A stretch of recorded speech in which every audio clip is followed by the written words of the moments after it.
start up. It says it's streaming. All right, looks like we are live.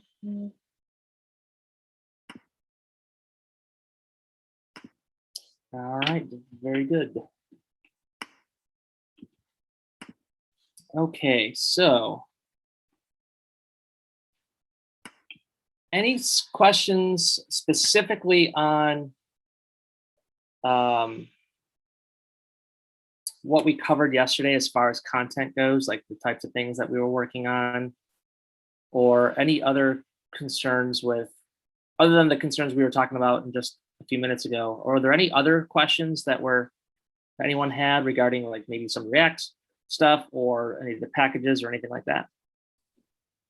There was the question that I sent you in Slack last night, so I didn't forget, about somebody wanted to know how you could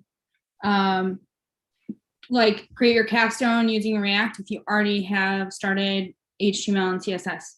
Right. So remember how we went over to Bootstrap and we looked at the source code and we copied the HTML and we plopped it into our React component? You can do the same thing with your capstone HTML, plop it into a React component, make a few tweaks, like change class to class name, right? And you'll probably already almost be there, right? So you will have to tweak a few things. There are a few properties that React uses differently than HTML. We'll get into some of those, but like 95% of the time you can copy paste HTML, and there you go. You have your component for that, or that particular page, right? And then you can go in and say, okay, which part of this markup is reusable? And then you extract that out into its own component, right? And so, in fact, let's touch on that real quick on identifying parts of the code that is reusable, and then how do you take that and extract it out into a reusable component? What does that look like? It's going to look a lot like what we've been doing, but we're going to have so right now what we've been doing is we've been creating the components and then reusing them everywhere, right? We didn't do the opposite yet. So if you come across an already created component and you're like, there's a lot of repetition going on here, I think we can make this more efficient. Let me show you how that looks, right? So let's grab, well, my screen share, first of all. I think I gotta close this. 1 second. Can you make me co-host really quick before you do that? Yes, thank you for reminding me. That's okay. Did I forget anything else? No, I don't think so. I'm going to do a breakout room with Alina really quick now before we start everything. All right, yeah. Sorry, folks. My mind is like it's okay. Packed full of different things this week. I'm hoping my older child can take care of my younger child for the next hour and a half by herself. We'll see if it happens, or if I need to take a break a little early. You can do it. Let's see. Okay, so we should see my VS Code. Let's take a look. Let's what would be a good example? Actually, I know. I'm just going to create. You don't have to create this. I'm just doing this just as a demonstration. Like I'm not going to save this file anywhere. I just want to show you the reverse. And then we'll get into making sure everyone's on the same page. We'll get back into the to creating this project. So I'm going to go back over to Get Bootstrap, because Get Bootstrap, they have a lot of good examples. And snippets, let's see, something that looks reusable. So like this right here, these three things, looks like it might be the same, could be the same component, right? So let's view page source real quick. And I'm gonna look for 0 per month. I don't see it. Okay, so that's not how that is being rendered. Let's just take a look. Let's inspect this.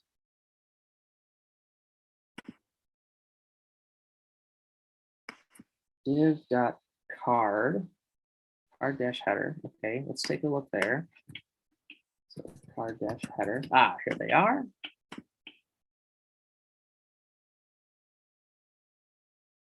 Okay, so this main looks like it has a bunch of different things in it we could utilize. So this, let's see what this div is all about. It looks like it's a row. Perfect. So that means it's a row of elements, bunch of different columns. We can take that and take a look at that. All right, so I'm just going to create a generic component. We'll just call it example. In fact, I don't want to do that here. Let me grab a JSX file. That way we have all of our color coding. We didn't touch footer yet, so we'll do it in here. All right, and again, I'm going to rename all of the classes to class name.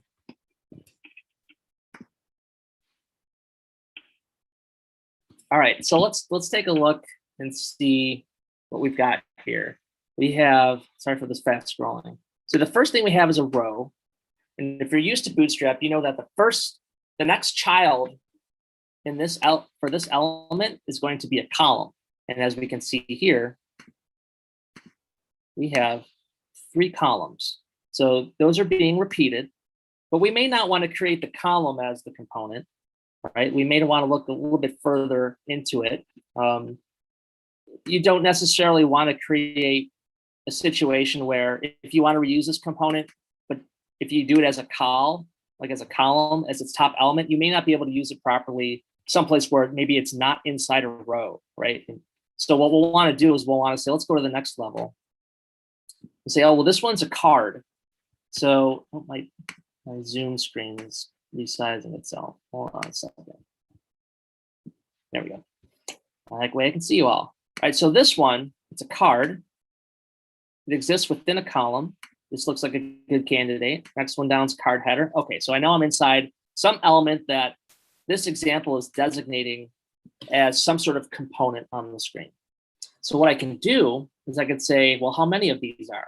Or how many of these are there? There's 3 of them. All right, so I'm repeating myself 3 times. And the only thing that's changing is really just this stuff in here, right?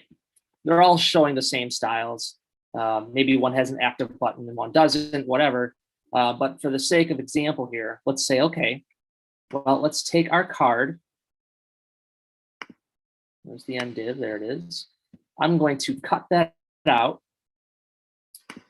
And I'm going to create a new component with that. So I'm going to say const card equals this, and I'm going to return that markup. And this is definitely going to need props because this stuff will change, right? All right, cool. So now I have this card. Now I can actually come down here and I can say, well, instead of rendering all that markup, I could just render the card.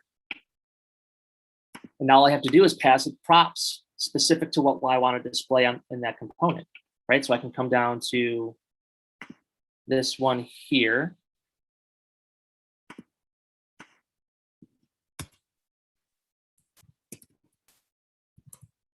Oh, I probably shouldn't have collapsed that when I did that.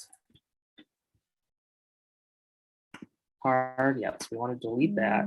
No, don't want to delete that. I guess it doesn't like it when I do that when it's collapsed. There we go. Oops. All right, so now I have a card here, and now let's look at this one. At the right level, cool. Now all I have to do is just pass in the right props to show the right content. And that's how I was able to say, okay, well, instead of repeating myself all over the place, all I need is one component that's a card. And now I just have to figure out what props that it takes, right? So there's a header. So I know I'm going to need props.header. Right, so that first one was header equals free. Then I come down here and I say, okay, so it's, oh, that's why I didn't see it, because it was split out. So I could say, for example, props.price, props.period, right? So what period of time? Maybe that's not the right terminology, but that's okay. So I could say price equals $0, period equals per month. And then I can say, okay, well, so I have a list, a bunch of list items. What would I want to pass as a prop to this list to generate a list item for each one of these? Oh, my chat is closed.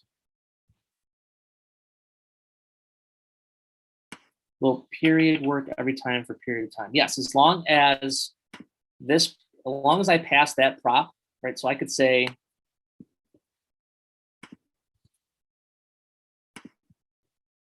and then if I look at, what was it?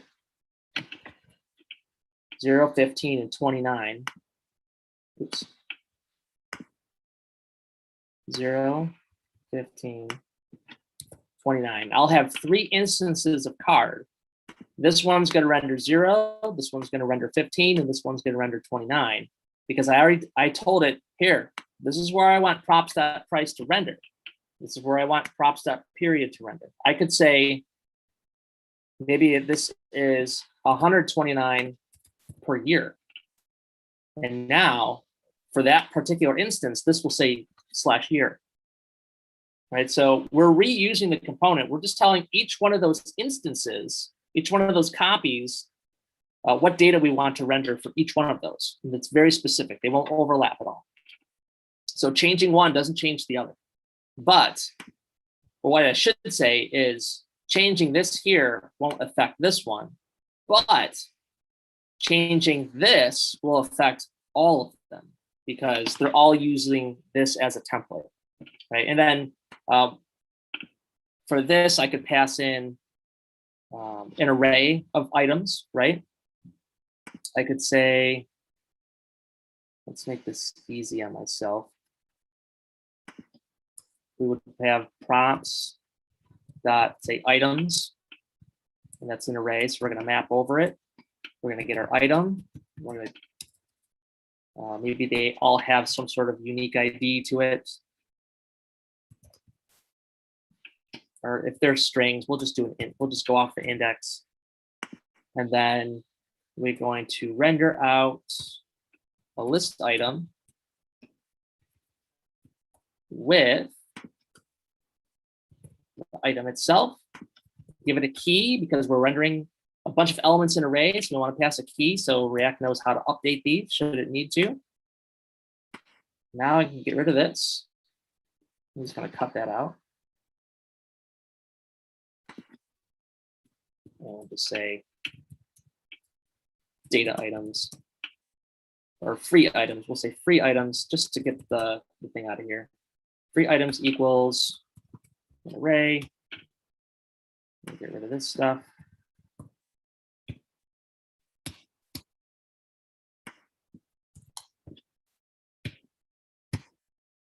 Cool. See how that Command D really helps you out. You select a lot of things real quick that are the same, replace them. Now I have an array, right? So this is a bunch of text. So I can come down here. I could say, hey, items equals my free items. And now what's going to happen is when that data gets down into the props, it's going to say, oh, props.items, going to map over each one of those, and then create a list item for each one. Boom, done. And then for this, we could say props.button text, right?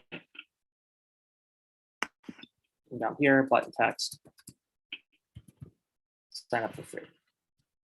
So now I've taken a bunch of markup that's repeated all over the place, took out all the necessary parts to render it, made one component out of it, logically created prop names for each of the pieces of data. And now all I have to do is create an instance of the card, pass in the props. Create an instance of the card, pass in the props. Make a card, pass the props. And I can reuse that anywhere I want in my application. So that's how you can take existing markup. Let's say it's in your project. Like, let's say you had, let's say, for example, you had a bunch of these things, right? You could say, okay, let me look at what I'm duplicating. Where am I duplicating code, right? Look at that and say, okay, let me make a component out of that and then pass in the props for it. So this is the pattern you would do. Blades code into the student pasted code. I haven't done anything yet. This is just me showing the pattern of taking, oh, that's right, because you're in the breakout room, right?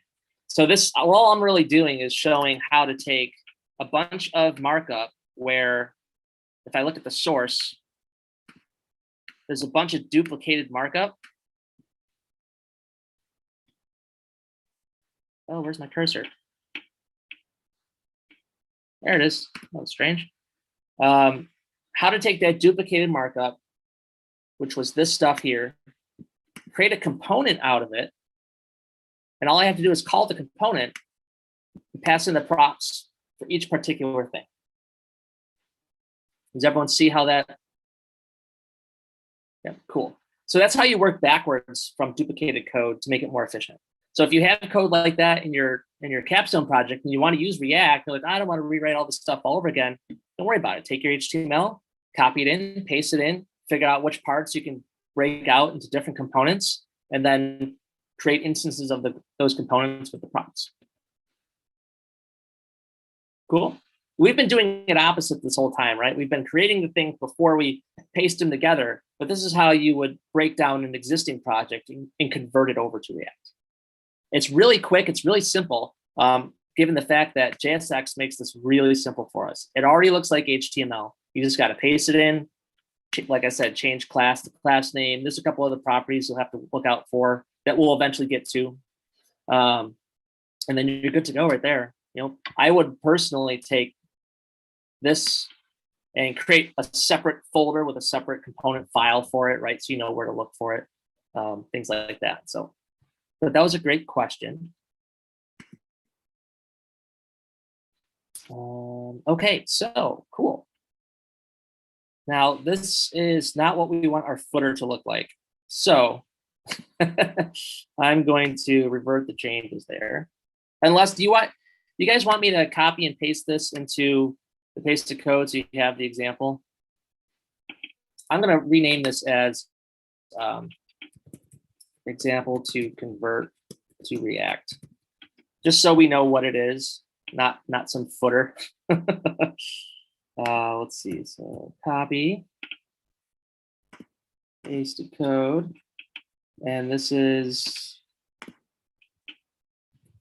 converting existing HTML markup to React and extracting components to be extracted.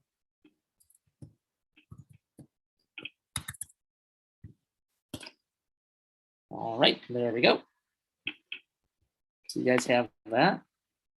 Describe that.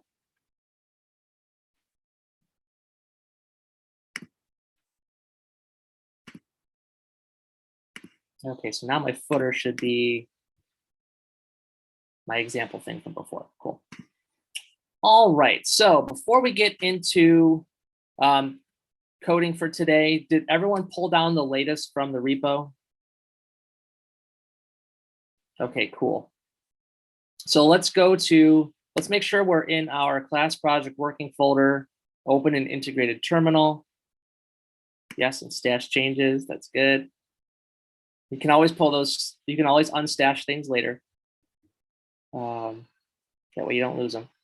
All right, so make sure you're in, so if you come down to the terminal and type print working directory, we should see class project working. And at this point, I want to make sure everyone has the same same packages installed. So we're just going to do an npm install just that, just npm install. And that's going to update our node modules folder in this project with all the same packages that I'm using here.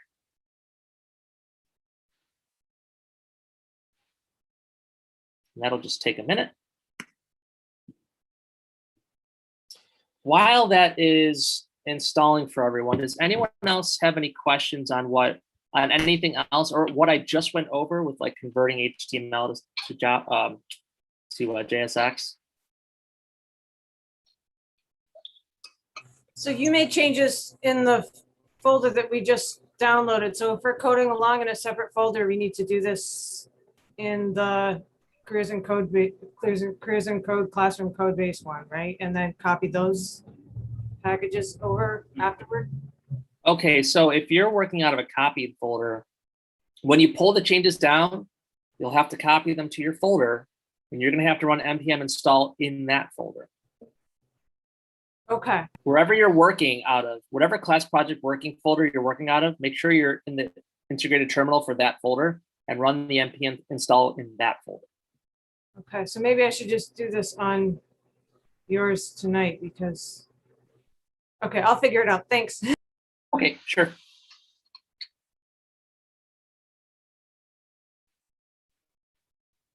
Someone got an error.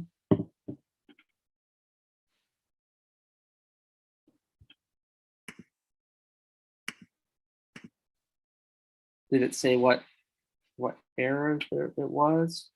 Yeah, it says GYP error. Okay, so that was what, actually that's what Susan was getting yesterday. That's where we had to reclone the repo.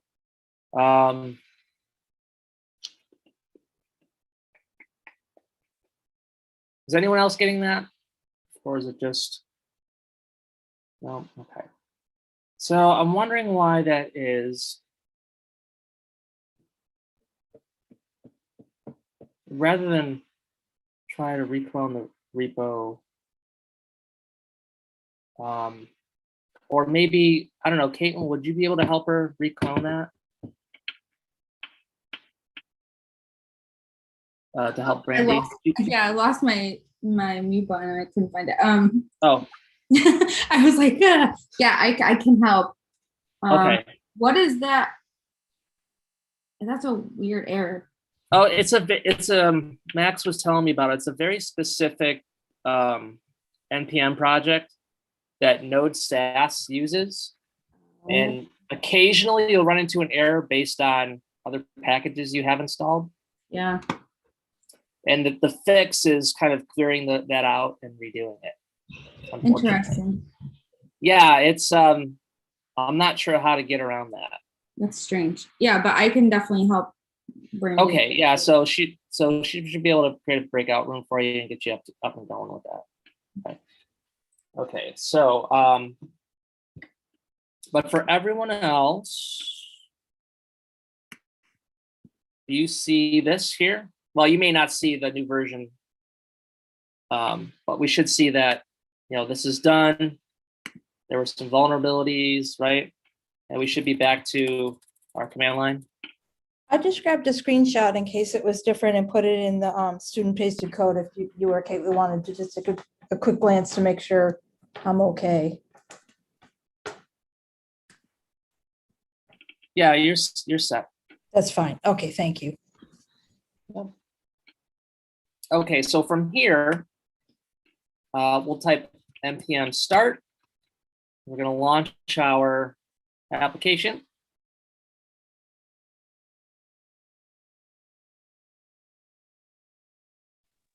And then everyone should see the same app that I see once it shows up.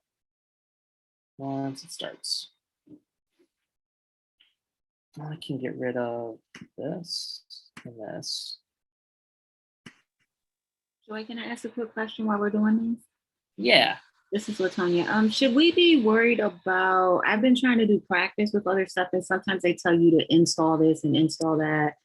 And I'm just wondering if I should be more cautious given what you just said, like sometimes there's a conflict with what we have. Yeah, so before installing packages, like especially what you can do. Let me go to a quick example.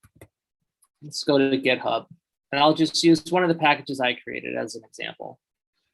So anyone can download this package and use it.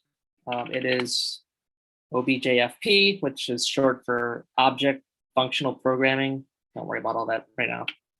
But what this does, this package allows you to work with objects the same way you work with arrays. You can map them, you can filter them, you can reduce them. And so this is just like a helper thing that I created to help myself out. And I put it out there to see if anyone else wanted to use it. But what you would do is you take a look at the GitHub repository for the package you're about to install, right? And you want to take a look at how active it is. You can see I created this 4 years ago. I haven't really done anything with it, simply because it was kind of like a one and done package. There really is not a lot of way to expand this particular thing without creating a brand new like underscore or a brand new Lodash. So take a look and see how active it is. Take a look at if there's an issues tab. In fact, mine doesn't have issues because it's basically a closed project. Maybe that's not the best one. Let's take a look at Facebook have one. They sure do. They got a lot of stuff. We'll just go to any one of these. It doesn't matter. So you can see 3 days ago. In fact, the last 2 hours ago. So someone committed this 2 hours. It's pretty active, right? There's a bunch of pull requests going on, so it's very active. They have 67 issues. Take a look at their issues, right? Anything that now by default, it's going to look for issues that are open. If there's anything in here that looks like if there's like 500 and something issues, it's like, well, do I really want to use that one? Another kind of thing to gauge it on is how many people have started, like how many people, you know, liked it enough to give it a star. They're maybe not having any issues whatsoever. Like a lot of these issues they're like little bugs that show up that people say, hey, I noticed this, right? That's a good thing to look out for. Also, just do a Google search on the package and say something like problem with, and then the name of the package, right? And then you'll start to see all the problems people might have with it, right? So if I were to say ZSTD, if I were to go to Google, problem with Facebook ZSTD, right? I could take a look and say, oh, here's the issues. It looks like there's not a lot of people complaining about it. So, but there's also things out there where if you Google it, people are like, I can't get this to work. I can't get this to work, right? So that's definitely like a red flag to say, hey, do I really want to use that thing? Or should I do more research, right? So I would just say, just be proactive in researching it before you decide to use it. And also take a look at their documentation, right? So if I go back to that repository, I should see a README down here, right? And it looks like, it looks really good, right? So it looks like they put time and effort into it. There's lots of links to other things that are related. So definitely look at that. Look at their README. Do they have like documentation here? Do they point to another site that has their documentation, et cetera, right? So you can kind of gauge how something feels based on how prolific they are with their documentation. In fact, they have a dedicated website for it. So it's probably a good one. They're just seeing lots of little bugs. Okay, so we should see this, right? Everyone should see this.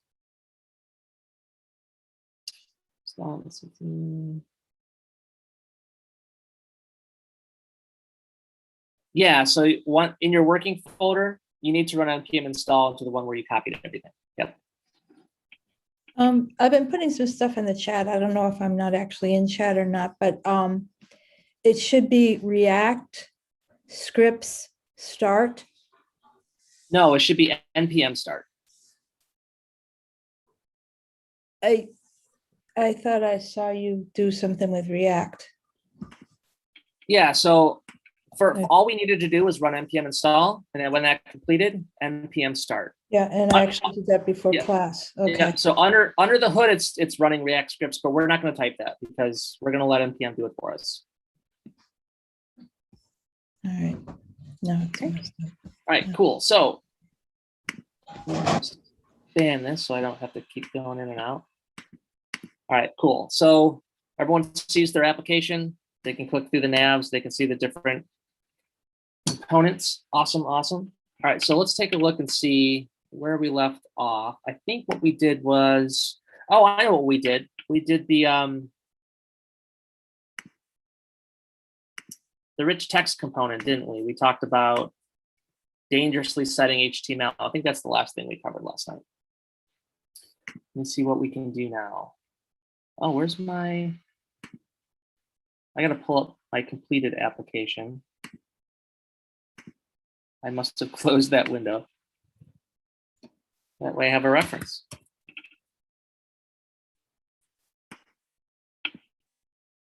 There it is. Okay, so for today, let's work on this page, right? Because this is our main shopping experience. All right, we've got, right now we don't have that. We just have something that says search page component. Not particularly helpful, right? So let's do this. Let's start thinking about where we need to get our data to render this, first of all, right? And let's just try to render something to the screen from our data endpoint. Let's just try to do that. So if I go over, I can just move this off. If I go to the wiki, I have two different endpoints. I have a product endpoint and a cart endpoint. So for today, we're definitely going to be looking at the product endpoint. So let's click on that. If you scroll down, let's take a look at all the different product endpoints that we have access to. So the first one we have is just API/product, and that accepts a GET. And we'll talk about what all this stuff means. I think I touched a little bit on it in the beginning, but now we're really getting kind of get into the meat and potatoes here. So this tells us if we were a backend engineer, this gives us guidance on what we needed to do with this documentation in order to make it work on the backend. Not much. So luckily, all we're doing is fetching some stuff. The front end implementation, what do we need to do? Well, when we go to this endpoint with a GET request, we have to pass the ID of the product we want to retrieve. Okay, that's good to know. So here's an example of the type of object we would pass to our GET request. We'd pass an object that has property of ID with whatever the ID of that particular product is.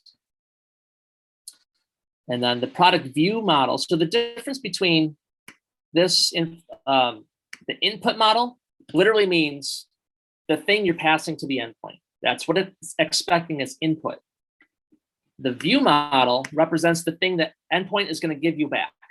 So when we call this and we give it an ID of, I don't know, 52, right? Whatever it happens to be, we're going to get back one of these objects, something that has an ID, which it should match what we sent. It's going to have the name of the product. This should say description, not name. That's a typo. There's now two main properties. Let's just pretend this says description. Price, thumbnail, media, so that we can have a bunch of different media associated with this, a bunch of different images. That's cool. Different attributes.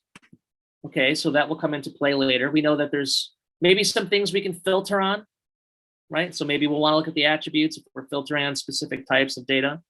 And then our rating. So if we look at our completed, you see this number next to each one? If we sort by best selling, in our particular project, the higher the number is the greater the rating, which means it's a best seller, right? If we go all the way down to the bottom, not a lot of people want a cafe hop, I guess, for vacation. They can do that on on their normal days. But maybe they want to go to relaxing. Maybe this is it's a pretty good package for middle of the road. It looks like most people want to do waterfall retreats, go across the country, or go to really fancy looking hotels, right? So that's what the rating tells us. People rated this highly. It's a bestseller. So that's something that we'll want to incorporate since we're going to be sorting this stuff. Cool. In this product get view model, this represents this entire object up here. So as we get into working with these endpoints, this will make a little bit more sense. But essentially what we do when we get a product, the view model represents all the attributes of that particular thing that the endpoint is giving back to us. Now, in this case, it's all of this stuff up here, right? This whole object that the endpoint's giving us back, this represents that. That's all we need to know for now. Are these prices? Yes, they are. Sure, we'll go with that. Okay, so also we have an API product search endpoint. Okay, so this is a different endpoint. It's a get. So we're going to get some data back. And the input model tells us, okay, here's what we need to send. We need to send an object with 3 properties on it: a query, a filter by, and this should say sort by. Sorry about that. But if we look at the description, filter products, sort products, I did a lot of copy pasting to save time. But the API endpoint that we're using really does accept the proper one. So don't worry about that. In fact, I'll update this file for tomorrow. But we need to send 3 different things. And that tells our endpoint, okay, I'm going to grab those things. And I'm going to give you back this object here. What is on that object? There's an items property on that object. And that items property is an array. We could tell by the square brackets. And it's a bunch of product view models. Well, what's a product view model? Let's scroll up. Here's our product view model right here. So we're going to get an array of a bunch of these things when we call the product search endpoint. So we make a GET request. We pass query filter, filter by, sort by. Looks like I spelled it right here. And then we're going to get back an object with an items property, and that's an array of all the different products. All right, so that now we know what this endpoint does. Let's keep going, and it looks like that's it. Those are all of our product endpoints. There's 2 of them. Now, just as kind of like to let you know how we're going to use this, when we go to the search page, we're going to be calling this endpoint.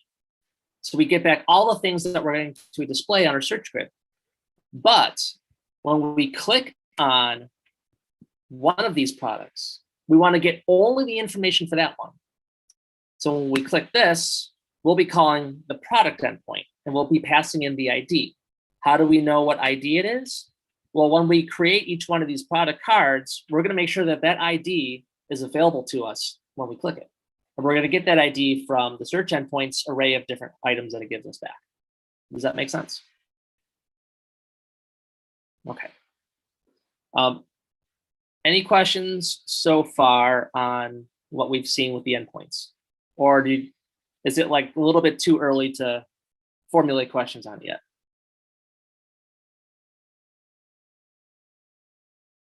All right, so a lot of this should feel familiar from Ryan's module, so you should be good to go as far as what we need to do. There's only a few endpoints, so there's not we don't have to worry about cores or anything like that, since we're going against localhost. We're not going across different domains. We don't need to really worry about running into any issues there.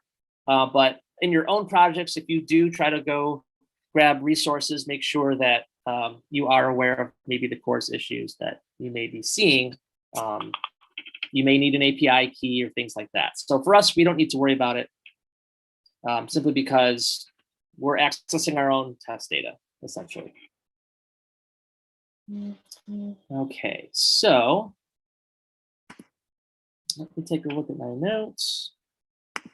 And let's go to look at the search page. All right. All right, so now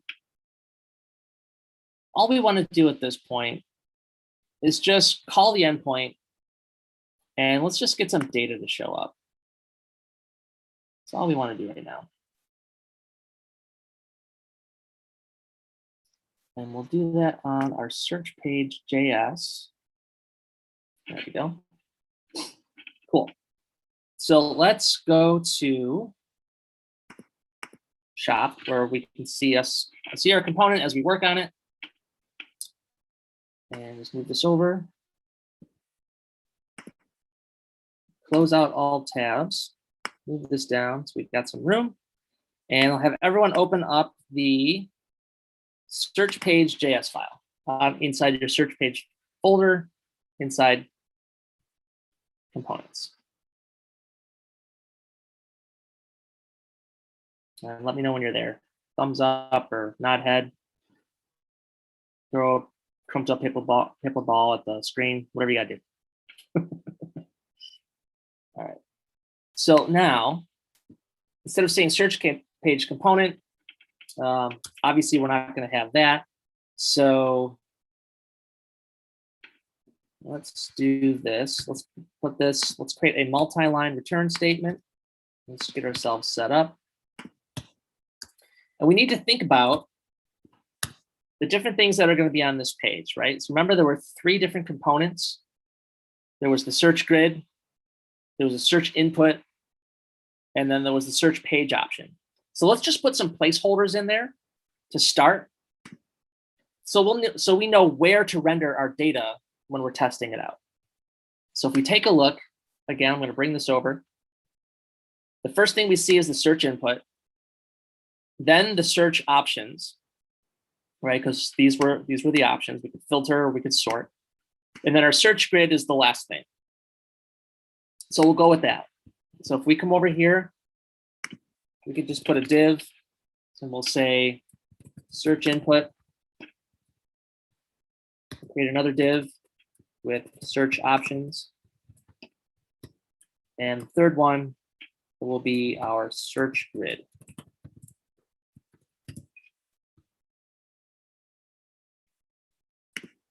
Give you guys a second.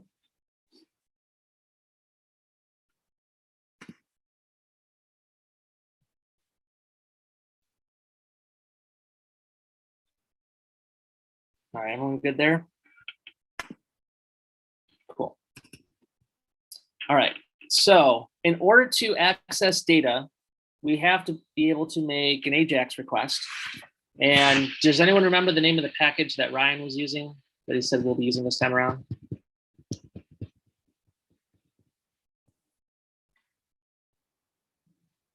Yes, Axios. That's exactly it. It's already installed because we're using the test API, so we know that's working. So that's good. So let's import Axios from Axios.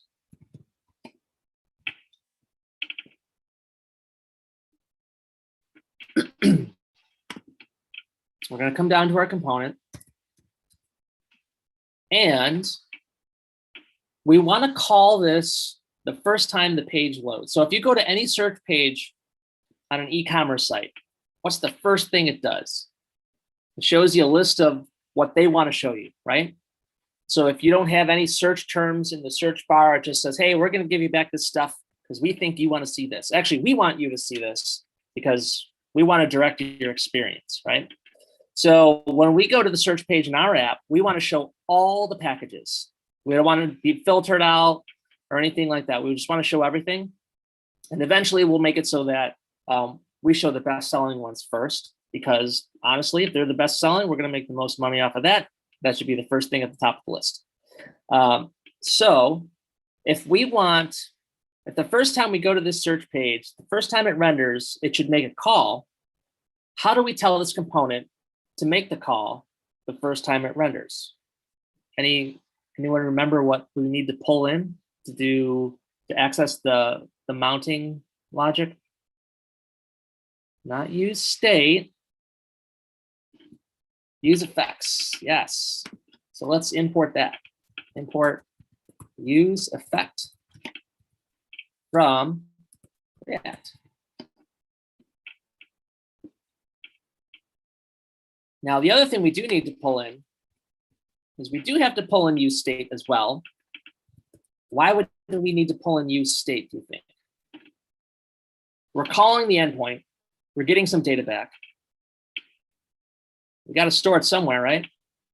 So we can store it locally inside the component using use state. So we can use both of these things.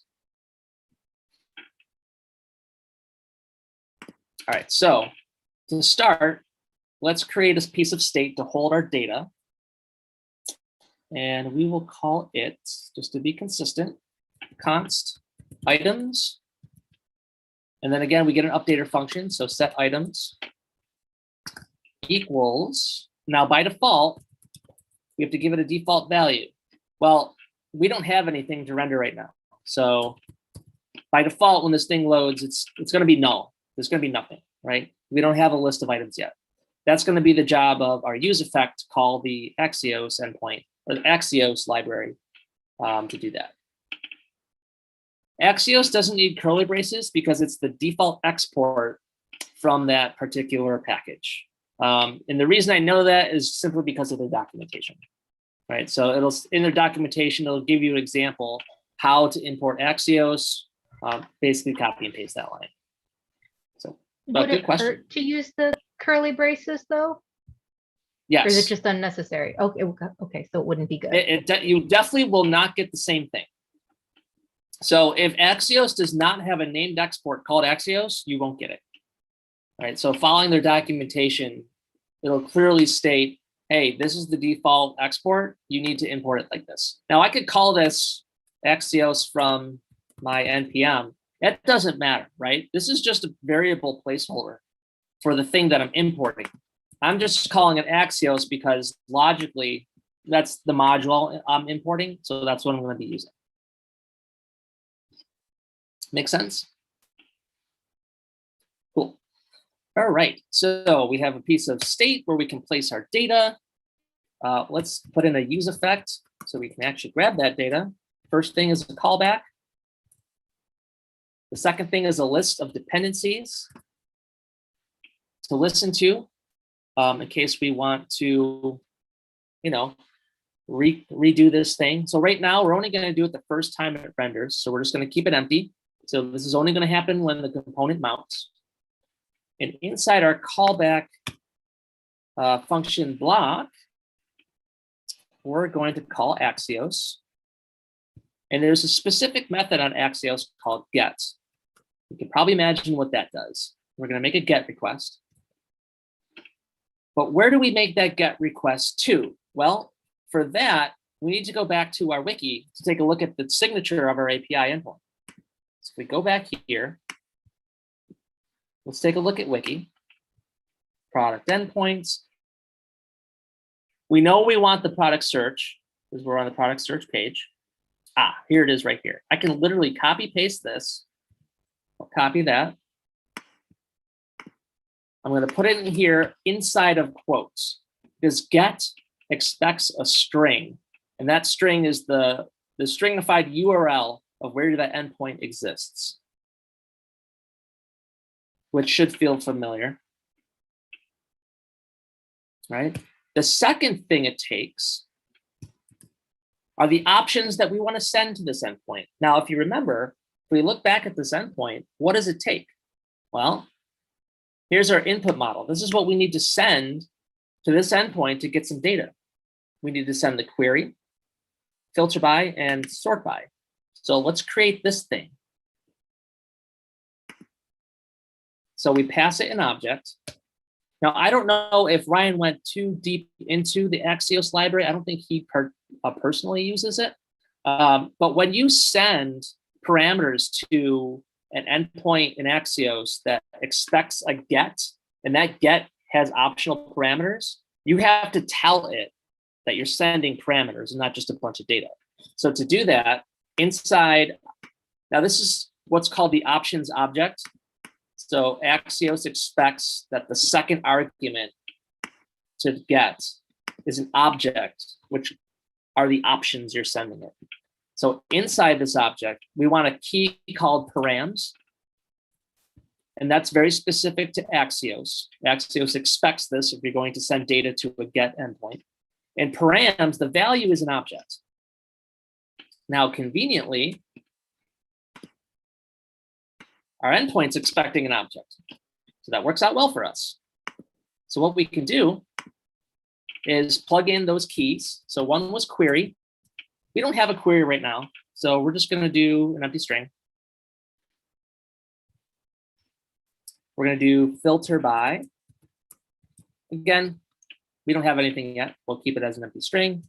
Same thing with sort by, empty string. All right, so this is what our code should look like right now. I'll give you guys a second to catch up. But all we're doing is we're formulating the request that that Axios is going to send out on our behalf.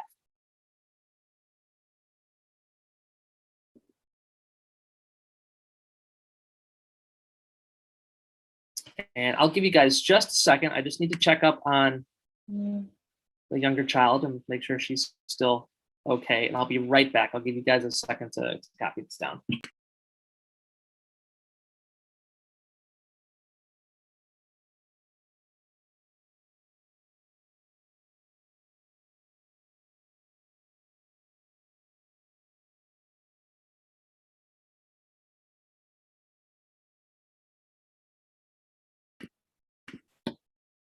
Good news, I still have 2 children. Okay, so so I tell you, today's been, oh my gosh, there's so much on my mind today. All right, let's see. Where are we at? Okay, so is everyone good with this code so far? Everyone's got this written? Awesome. Now, when we call the get method in Axios, it gives us back a promise. And that promise, of course, is the promise that some value will come back in the future. Right, so does anyone remember what we need to do to grab a response, to grab the response off of a promise? What property, or yes, .then, you got it. So .then, and that expects a callback. And inside the callback, we get our response as the primary argument. And that goes to whatever we need to do with it. Right, so we're going to go to just open close curly braces. So here we're inside our callback function. Now we've got the data back from the endpoint, but how do we set that data in our piece of state? What do we have to call for that?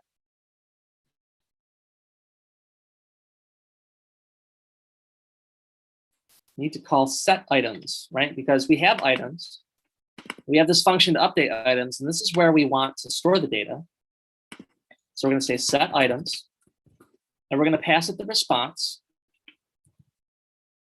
And let's see what we get. All right. But we're not rendering that yet, right? All we have is, as soon as this thing mounts, we're going to make some requests, and we're going to take the response, we're going to plug it into this piece of state. That's all we're doing at this point in time. Everyone with me? All right, so let's render our response. Let's see what we got back. So instead of search grid, because this is where we want the data anyway, let's see what we get. We'll put some curly braces. We're going to evaluate some JavaScript. We'll do json.stringify. We'll plug in our items. We're going to do comma null, comma 2. So, and I'll explain this here. So when you call stringify and you pass it the thing, it'll stringify that and it'll display it on the screen as a string and it'll render fine. But it doesn't always look the prettiest, right? It's just one line that's jumbled up and it's all over the place. So what we can do is we can pass 2 more parameters or pass 2 more arguments into it. The second one is null because it's expecting a function for this where you can do some fancy stuff. We don't want to do fancy stuff. We just want to render it. The third argument is how we want to indent it to make it look like, well, see, so if I look at this, you can see everything's indented by 2 spaces. It's kind of pretty formatted. Stringify will do that for us too. We just have to give it how many indents we want to go. And it'll make it look pretty for us. So we can see the whole structure of this data. Okay, so let's save that. And let's go over to our application. And let's click on shop. Oh boy, we got data. We got lots of data.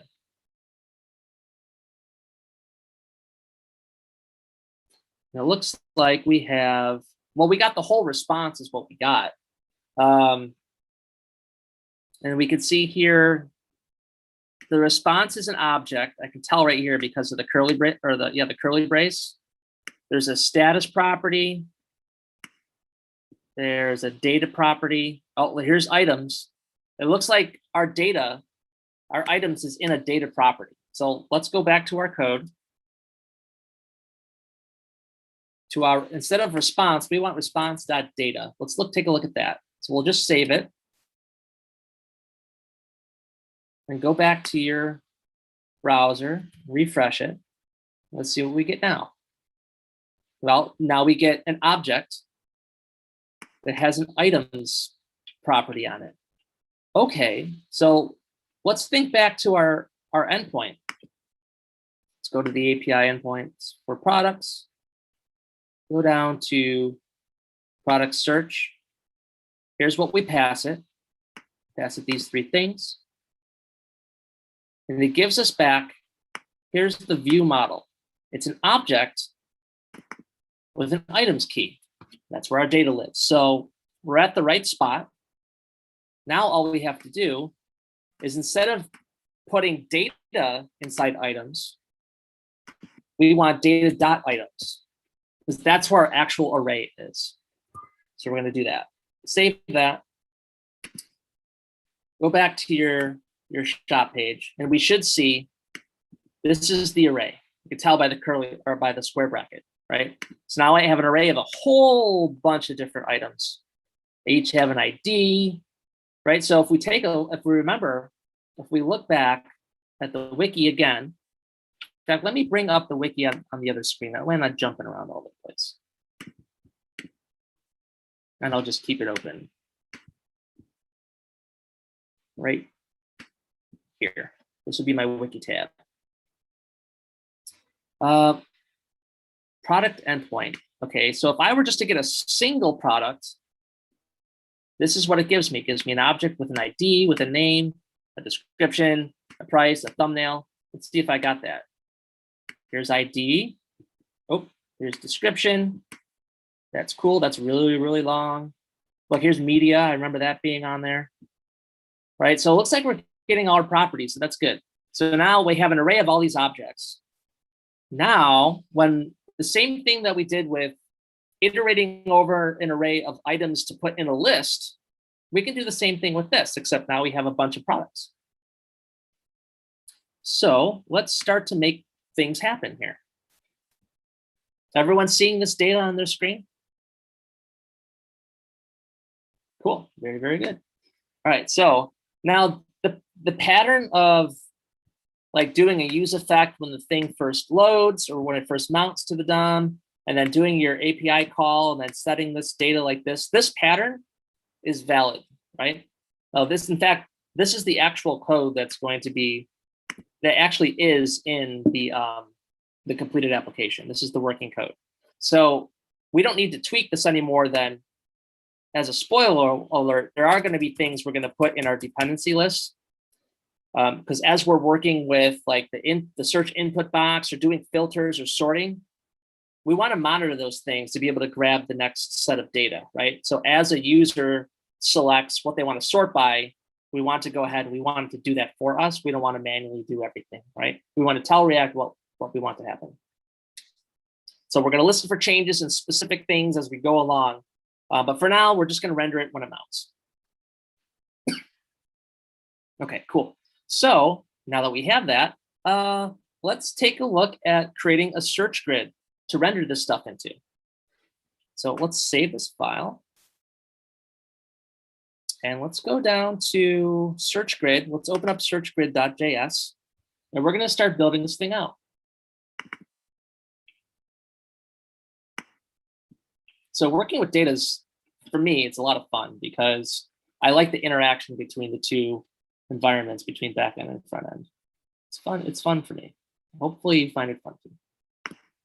All right, so search grid. Now, if you open up searchgrid.scss, you'll see there's already some styles in there. So all the styles that we need, except for, I think, 2 components, all those styles are already in the project. So we don't have to write 90% of the styles that we're going to need going forward. So we can spend all of our time worrying about the React logic and what components to create. But we're still going to create some styles for the product card. I left that out so we could work through it. And I can show you some stuff. There's some specific stuff in there I want to show you. But other than that, it's a lot of just margins and paddings and a bunch of like, quote unquote boring CSS. So here we just have the search grid has a 20 pixel margin between it and the next thing above it. All right, so that's cool. So that's already done for us. So we can close that out. And inside search grid, we are going to export const search grid. This is definitely going to take props, right? Because we need our items to be passed down to us. So we'll say props. And I need to plug in my laptop because there's like 10% battery left. Woo! All right, cool. Excellent. Now, all right, so yeah, we want to return some markup. We're going to put a div. We're going to give that div a class name of search grid because that's our component. So if we're looking in the DOM inside our browser dev tools, we'll be able to tell where this component starts as far as its markup goes. Right, the whole code discoverability thing. And then, what we also need to do, since the styles are already created for us, let's import them. Import // because it's the same folder, searchgrid.css. So we'll have that at the top. So going forward, our styles are taken care of for us for this file. All right. Now, so we're inside the div. There's a couple of different ways that we could render a bunch of all this data. I alluded before that we were going to be using the Bootstrap grid system. So we're going to be using rows and columns, just like that example that I reactified, right? So I looked at the source code, I reactified it. I looked inside the column to see what the thing was. We're going to use the same type of approach. So we're going to start with another div in here, inside of our search grid div. We're going to give that a class name of row. And there's a bunch of padding helpers so that we can, Bootstrap gives us a bunch of helpers for doing padding and margins really quick without defining our own CSS classes. So I'm going to throw a bunch in here and I'll explain them as we go through them. So PL-4 is padding left 4 units. Do space PL-MD-5. So on a medium-sized screen, padding left will be 5 units. PR-4, so padding right 4 units. And PR-MD-5, which is on the medium-sized screens, padding right is 5 units.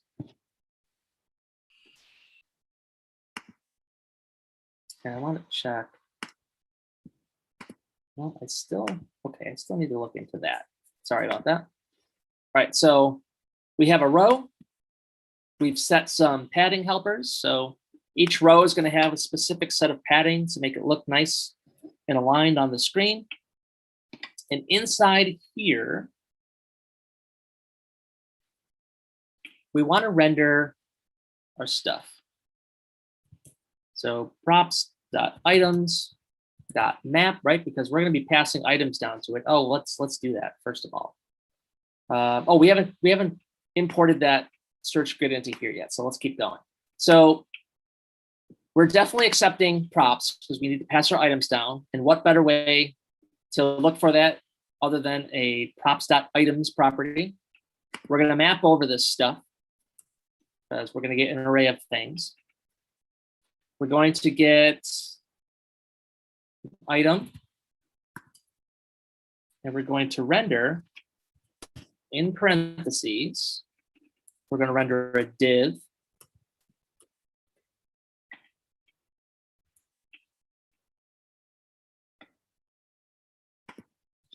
Don't forget our key. Now, each item in the database that we're grabbing stuff from has its own unique ID. In fact, if we need to click on this item to pull up its specific stuff, we need this ID in order to fetch it from the API product endpoint. We need that ID. So it's available to us at item.id, because every one of these is going to have an ID property that will be unique. So we're guaranteed to have uniqueness in our arrays. So React knows how to render those properly.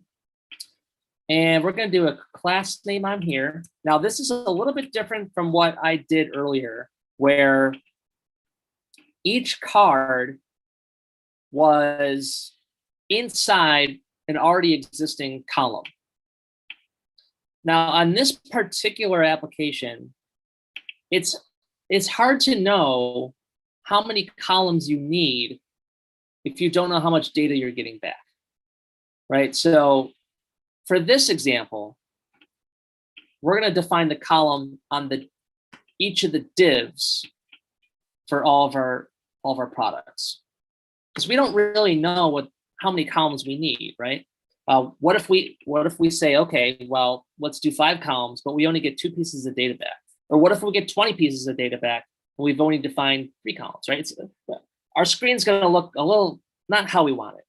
So we'll do col-6. So on a mobile screen, it'll take up 6 units out of 12. So on the mobile screen, there'll be only 2 items side by side. On a medium-sized screen, so col-md-3. So on a medium-sized screen, each item will take up 3 columns. So out of 12, that's 4 separate items we'll see side by side. In fact, if I go back to here, if we take a look, we see 4 items. Each one of these has a col of 3 out of 12. And if I make this mobile, it goes down to 2. So each one of these takes up 6 out of the 12 columns. So this is a responsive first sort of design approach. Typically, like especially nowadays, if you have a web application, you should always be thinking about designing it for mobile first, right? Desktop is now becoming an afterthought, if you think about it, right? In most cases. That's not true of all products, though, right? Just because it's a web application doesn't mean it's always going to be mobile first. So, for example, where I work right now, the product that we create is like 99% of the time viewed on a desktop, right? Because of the environment where that product is used. There are plans to make it mobile in the future, but that's as the product grows into different types of markets. So, but for example, if you're creating an e-commerce website, right? So which Caitlin's familiar with. If you go to a website and you want to purchase something, what's the first thing you usually grab? Let's say if you're out and about, you don't wait to get home, pick up a phone. You go to the site right through the browser on your phone. So 90% of your viewers are probably going to have their very first experience with your site, if it's e-commerce or something related, through a mobile device. So you want to think about that as you're designing your applications, right? So again, where it's being used most of the time is going to dictate how you approach it first. But today, almost always, you're going to think about a mobile first approach, unless it's something unique. Like example, where I work, it's a very unique product. It's not accessible to the public, right? So that's not our primary user. But e-commerce, definitely public. You want to think about mobile first. Any questions on that or any thoughts on that before I move forward with what we've done so far? Or like you hadn't mentioned that those call MD breakpoints only work with SCSS, right? Because no, this is a Bootstrap class. So it's going to work with CSS or SCSS.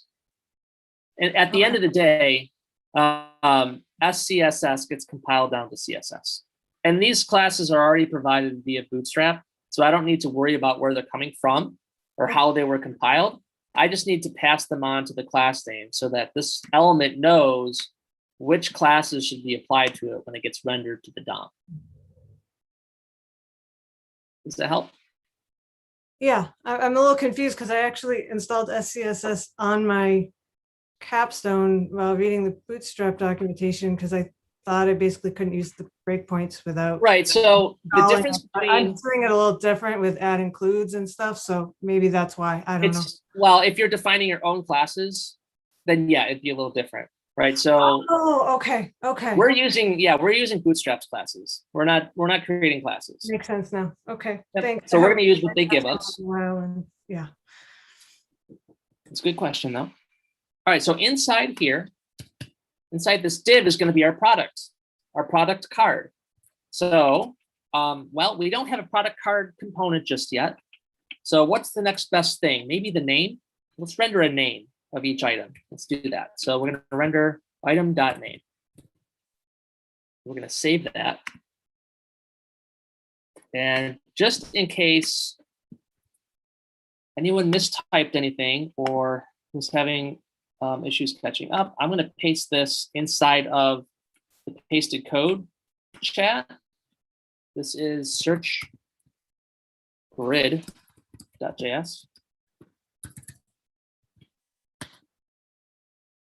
In case you're not at that point yet, you have it now. Put my cursor back here. And I'll give you guys just a second to catch up, and I'll be back in 3 seconds.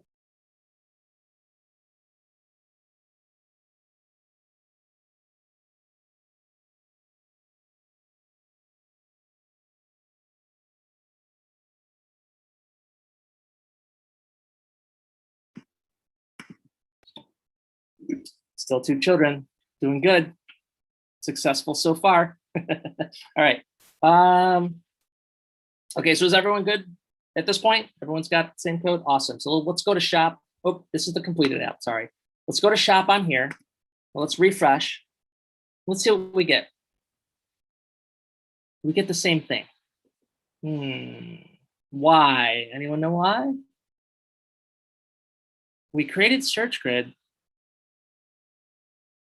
Why isn't it showing up? We need to import it to the search page and actually render the thing. Yeah, we need to import it. So let's import that component. We're going to import, and it's a named component. So use the curlies, search grid from same folder. So / search grid.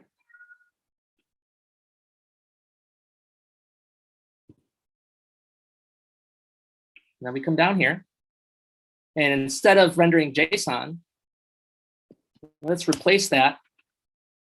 In fact, let's replace this entire div with search grid. Now, if I just do this, I'm not going to see anything, right? What do I have to pass? I have to pass my items to this as props.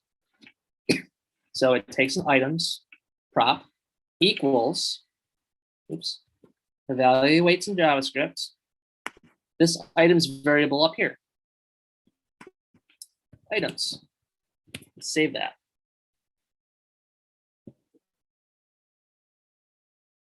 Come back over here. Ah, I see all the names.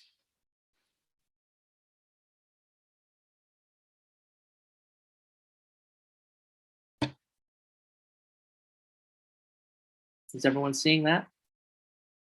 Do we need to go back to the other file?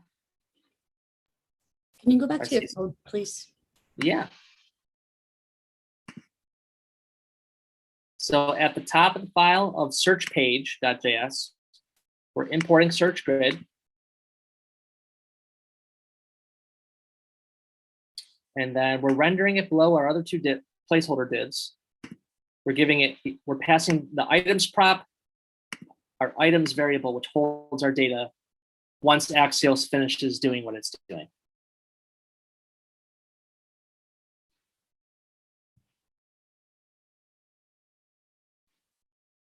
Yeah, thumbs up when you see the names shown across your screen there.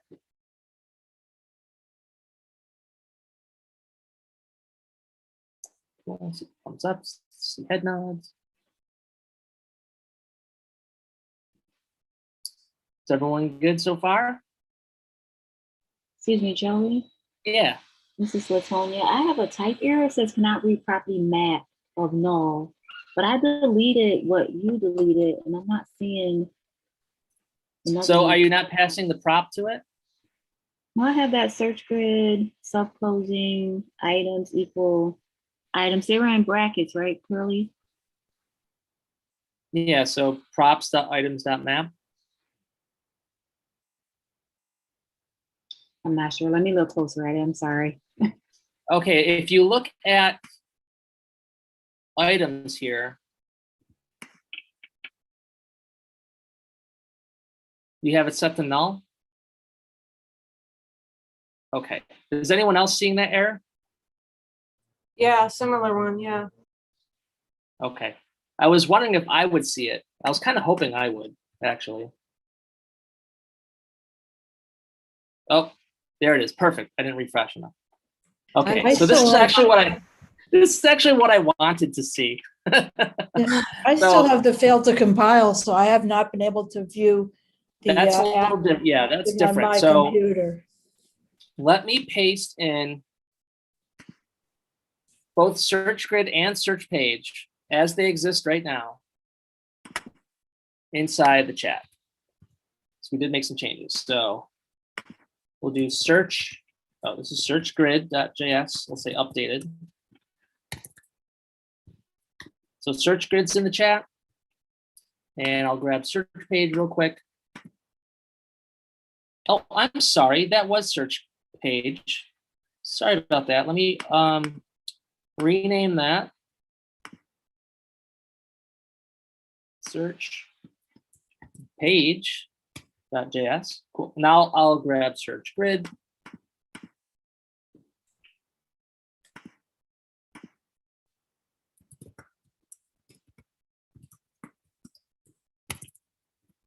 All right. So if you don't have the code written yet, it's in chat. We got rid of the JSON.stringify. Does that have something to do with the error? Because we're not getting JavaScript back anymore. We're getting JSON because we didn't convert it. Sort of. It's related in the fact that we replaced the JSON reader with the thing that we want to happen, right? But there's still one problem left. We didn't finish this component because we didn't account for something yet. Where, if you remember, let's take a look and see what this says. Cannot read property map of null. Well, null doesn't have a property of .map. We wanted this to be an array. Array has a property of .map, right? So why am I getting null? My default value is null, okay? So why did it pass null to my component instead of the items from the API endpoint? Anyone want to take a guess? The state, yep. So it's definitely related to the state. But why did it end up passing null instead of my data? What is it about Axios and API endpoint calls in particular? What is it about them that we need to account for? And it takes a little while to come back. I was actually a little confused about that. Yeah. You didn't use the word promise in your Axios call.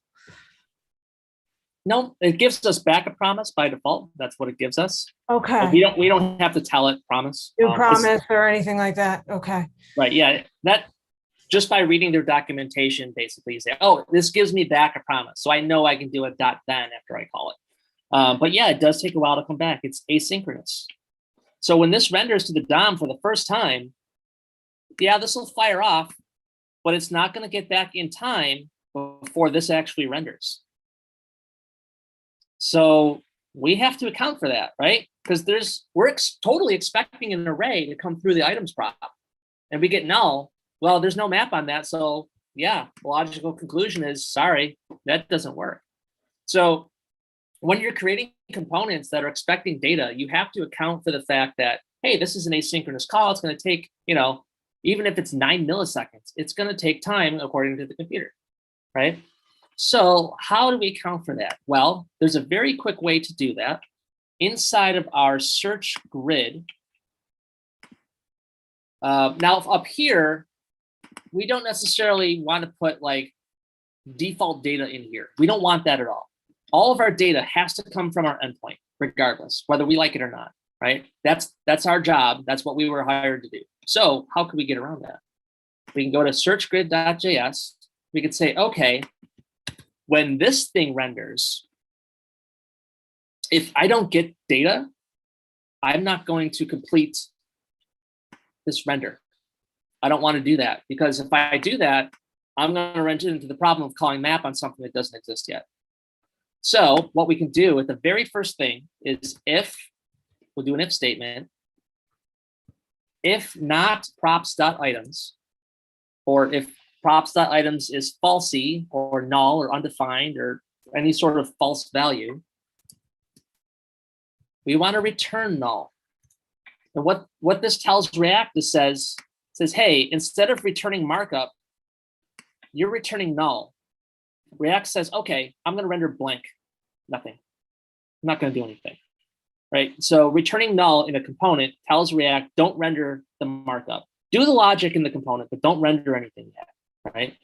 As soon as props.items becomes available, this will render properly. And the way that works is that when we make this Axios call, and eventually it comes back, it's going to do this thing here. And what that'll do is it'll say, hey, update state of this component. That as soon as this component sees that something was updated in its state, it's going to re-render itself. It's say, oh, there's changes, I'm going to re-render. And what happens now it's populated. Now it gets passed down to here. Now it's truthy. So we can skip this all together and let's render the thing. So if I save this,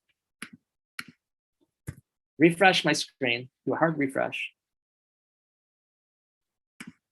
I see all my data, right? Because time passed, we were rendering nothing during that time. I see some thumbs ups, that's good. And then once that finally came back, it told our component, hey, I got new stuff, why don't you re-render? Cool, I'll re-render. Search grid says, hey, we got stuff, sweet, let's render that array. And now we're good to go. Everyone see how that works? Any questions on that process? So working with data from endpoints in React, this is, why did that open? I don't know why that opened. This is it. This is what we do. I mean, there's other ways to do it, but 9 times out of 10, you can pull this pattern out of your hat and say, oh, I'm just gonna, as soon as this thing mounts, I'm gonna grab some data. Cool, and then I'm gonna place it in state. My component's gonna re-render. I'm going to account for the fact that when it first renders, there might not be anything there. So I got my bases all set, got my bases covered. But when it does come back, I'm gonna render it this way. All right, so that's cool. Now, all we need really is a product card for each one of these things. So next, we're going to create a product card so we can actually render this thing out. We can see some images. At the end of today, I really want to make sure that what we see on our screen, maybe not this stuff up here, but everything from here down, we should be seeing at the end of today. And then we'll be in a really good spot at that point. So we're going to get into creating the product card. We're going to have some more practice with Sas and some CSS naming, and then more practice with actually figuring out, you know, what it takes to render some images and things like that. Sound good? Yeah. So the set timeout. That's just for testing data, right? So you could do a set timeout. Essentially, what the API is doing, the mockup API is doing, it's doing something similar the way I set it up. Like it expects a call and then it waits a second and gets some stuff back to simulate an actual API. But yeah, so, but again, set timeout represents an asynchronous thing. And that's a good example to think about. All right, so let's take a break. And we'll come back, what do you say, at 7:20? Does that sound good for everyone? Give everyone time to digest this. I'll copy. Do I need to copy and paste this into chat, or is everyone good? Copy paste? Okay. So we'll say, I'll make sure I label it right.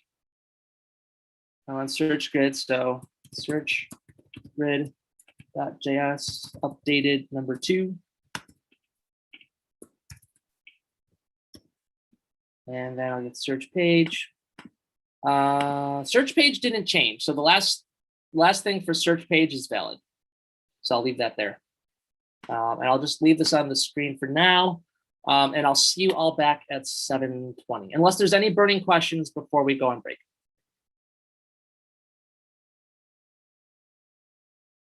Good. Okay, so I'll see y'all back at 7:20, and we'll finish out the bottom half of this product search page.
It's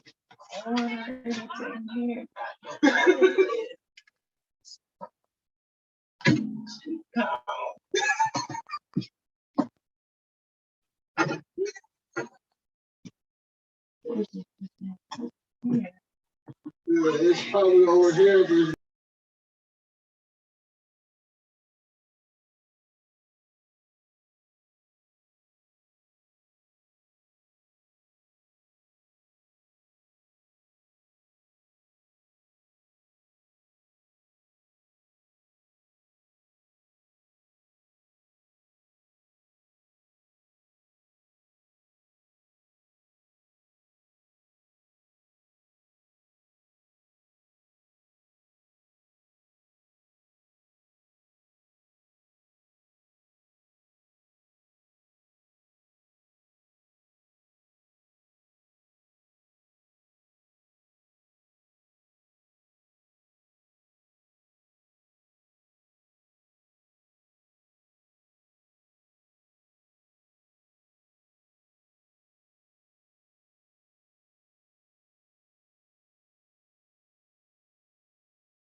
Hey, everyone.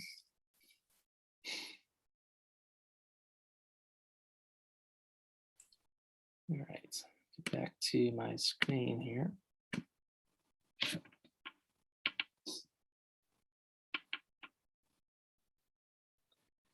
Okay, give me a thumbs up when everyone's ready to get back into it.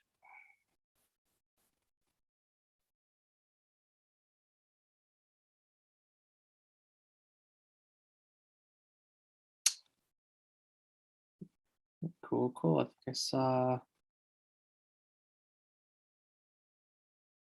couple. Okay. Oh, there's duplicates. That's why. Okay. All right. Okay, so we left off on our search grid, which again, we're just iterating over some data and showing the name.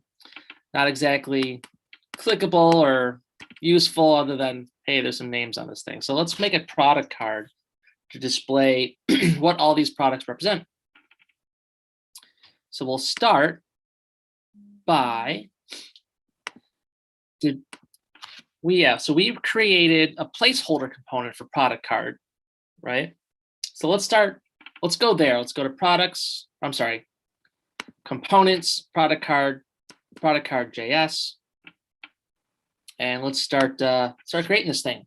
So the first thing we want to do is we want to export const product card, right? We want to create our component.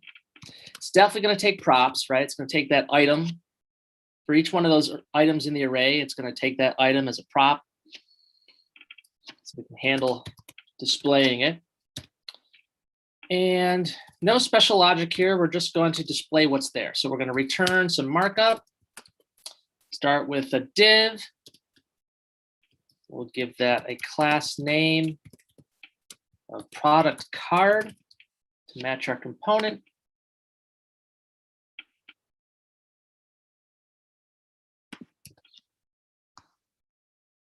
And I'm just going to put an empty div in here for now, just so that when I save it, it doesn't auto format it to a single line. So I'm just putting something in here.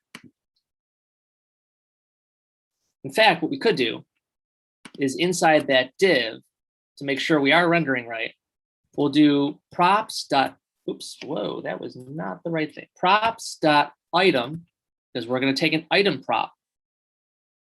And we'll do .name. Props.item.name. So when this thing renders, it's going to receive a prop called item. And we're going to pluck the name. Oops, sorry, this should be props, not prop. Props.item.name. So we're essentially doing the same thing that search grid is doing with the item name, except we're going to render it inside the product card instead. So, and while we're at it, before we import this someplace, we want to create a Sas file for this too. We want to create some styles for this. So what do? We come over to the product card folder. We create a new file called productcard.scss.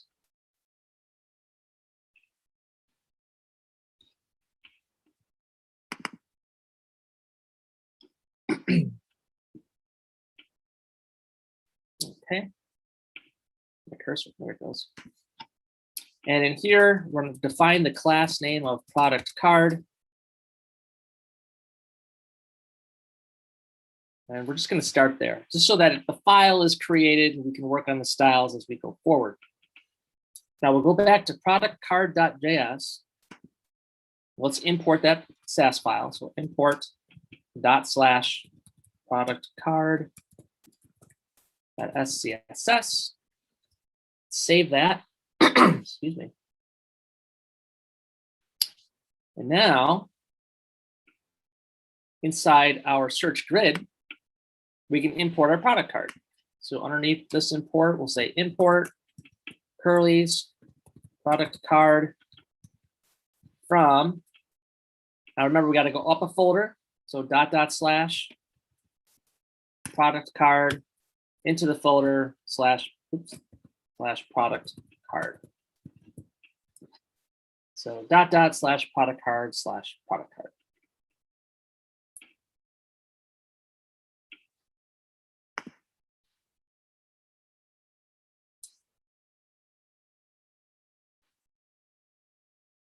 All right, so there's only one thing left to do in search grid, and that's just to remove this item name and render a product card instead. And we're going to give it a prop of item equal to the item that we're iterating over. So this item variable here is going to be passed right into the product card. So now we'll have access to, props.item.name, .id, .description, .price, all these things. Now for product cards, we don't really need to worry about the description. That's when we go into the product detail page itself. What we're going to be concerned about is we definitely want to know the ID, because when we click on this thing, we're going to want to go and fetch that data to show the product detail page. We need the name, any media right? So in the images, and then also the price and the rating as well. So just a few properties. Is everyone good on search grid? Everyone rendering their product card here? All right, cool, cool. So let's go back to product card. We're going to open up our application, and we should still see the same thing if we refresh it, right? We still see the product name, right? Still looks the same, like what's changed? Nothing's really changed visually, but let's make sure that we're definitely rendering our product card. So if I open up my dev tools for the browser, and I click my element inspector, and I click on one of these, I clearly see I am rendering a product card. So yes, that's awesome. That's confirmation to me to know that at least I exported the component right, and I'm rendering it right. Now let's actually build that thing out. Cool. Okay, so inside product card, we have to think about, well, what's this thing going to look like, right? So let me pull up the, oh, sorry, it's over here. So here we have a giant square image. We've got the name with the rating right underneath the image and the price below that. And each one of these prices, there's a currency symbol in front of it, so we'll have to account for that. And yeah, so this is bold text. This is regular non-unbolded text, and then a square image. And then if you notice, if I hover over that, these are actually links. They actually take you to some place. If I were to click on this, it takes you to the product page. If I click back, it takes me back. So we have to account that when we click on these things, we're going to have to define a link component so that React Router knows where to take us. So all these things we have to take into account. But first, let's just make it show up. Let's just make this stuff show up, and then we'll add the functionality in after that, because there's a couple things we have to do to make sure that that happens. All right, pull up my notes. Cool. All right. So we can get rid of this div because we're not just going to display the name like that. And the first thing that we want to display is an image. So inside this div, we'll have a couple things for the image. But what I want to do is I'm going to start using that Bem naming convention at this point. So the B stands for block. So product card, that's the block. That's the component. The next letter is E, that's the element. And then M is for modifiers. We don't really have any modifiers yet because this is just a display. So we need to tell it which element that this is going to be. So this will be double underscores. And this will be image wrapper. So this element's going to wrap the image tag, essentially. So again, block element. I'm sorry, I didn't highlight that right. So here's the block, and here's the element, and it's always, we've got 2 underscores between the two. So now we can specifically target that particular element in our DOM when we're doing our CSS. And the nice thing about this approach, do you remember back when you guys were going over CSS, did you guys talk about selector specificity? Do you guys remember any of that? Sound familiar? So when I target things in CSS, oh, my chat closed again. Hold on. Hover. So hover is being very specific about the type of styles you want to create. That's along the same lines there. So you could target the product card, but you could also target the product card in its hover state. So if something is over it, you can designate a state for the hover, like if the color changes or something like that. But also, like let's say, for example, Bootstrap has very specific styles targeting very specific elements. So if I have, let's say, a nav element, Bootstrap styles target that element by, the nav selector, right? Or if that class has a class of nav bar, it would be nav space nav.navbar, right? That's very specific about the element it's targeting. It's every nav that has a navbar class. Well, if I wanted to target that and I do nav.navbar, that's the same specificity, right? So which class is going to win? Well, the one that's defined last, right? So whichever one, so the way CSS works is whatever you define last, that's the style that sticks. The way things cascade down, right? The last one in wins, right? So if Bootstrap has nav.navbar and I have a class nav.navbar, if mine comes second, well, then it'll win. But if mine doesn't, it might not, right? So how do I be even more specific about that particular element? Well, I could give it another class. I could say nav.navbar.main_navbar. And now I'm being really specific. I've got 3 selectors right in a row to tell me, hey, yeah, nav.navbar is the thing, but if it also has a class of main nav, that's the one I want. Now my styles are going to win at that point, right? Regardless if they come first or second, right? Because it's more specific. All right, so specificity matters in CSS, especially when you think that, well, it came afterwards. Well, but this other one's more specific, right? So there is some hierarchy and there's a little bit of gotchas in there. But what this does with them is this is a very, what's called flat structure. I'm being specific by the virtue of my naming. So I can target product card, or I can target product card image wrapper, right? So I can be very specific. So if I have specific classes that target this and do different styling, I could have another CSS class somewhere else that targets the same element. And because of the same specificity, I just have to make sure that mine comes second. And I'm good. I don't have to be more specific than this. As long as it targets it and mine comes second, mine wins. So there's flexibility in this structure. And that'll make more sense as you start working with CSS. And if you use this convention, it'll become pretty apparent over time that, oh, if I want to be more specific, I just need to make sure my naming conventions are correct. All right, so let's create that class inside of product card. So we'll go back into product card CSS. And if you remember, how do we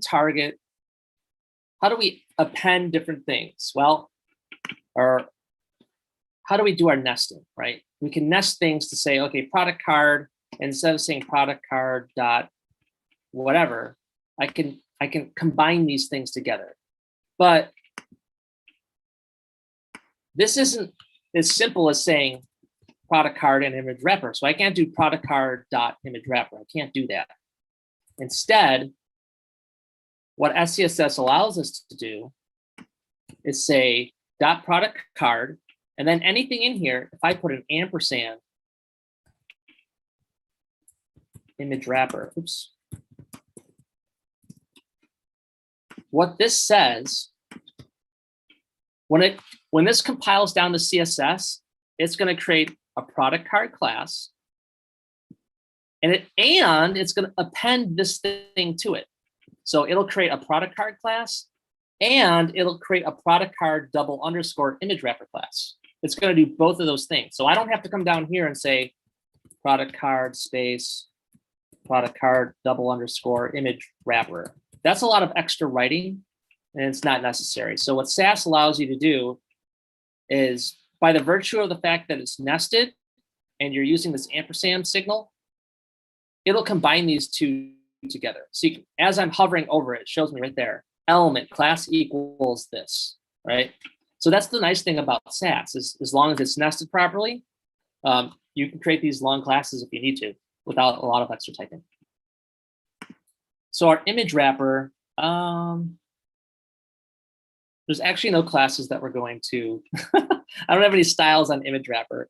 The main reason I'm using image wrapper here is just as a placeholder for our image plus something else, because we need to, when we click the link or when we click the image, we also want to go somewhere. So it's going to contain a link as well. But for now, I just wanted to demonstrate the Bem stuff right there. So let's do this. This is definitely going to have some CSS assigned to it. Image. Oh, and the other thing about this is up to you. I did this for clarity's sake as well. So if I were to save this and look inside my DOM,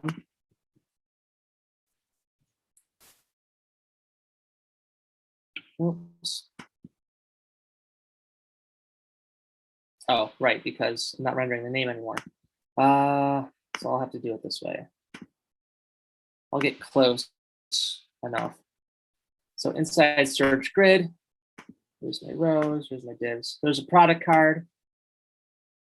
I can clearly see by hovering over, this tells me in the code where I am at, right? So it's a code discoverability technique. Yeah, there maybe not be a style attached to it, but at least I know where to look for in the code, right? So I can do a search on my code base for this. Close that. Let's go back here. So inside our image wrapper, we want to use an image tag, and these are self-closing. In fact, I'm going to add a couple props to this. So I'll make this multi-line. And I'm going to give it a class name so I can target it. We're going to say product card __ image. Now you notice I didn't do product card image wrapper image. I don't have to do that because of the flat structure of this whole CSS pattern.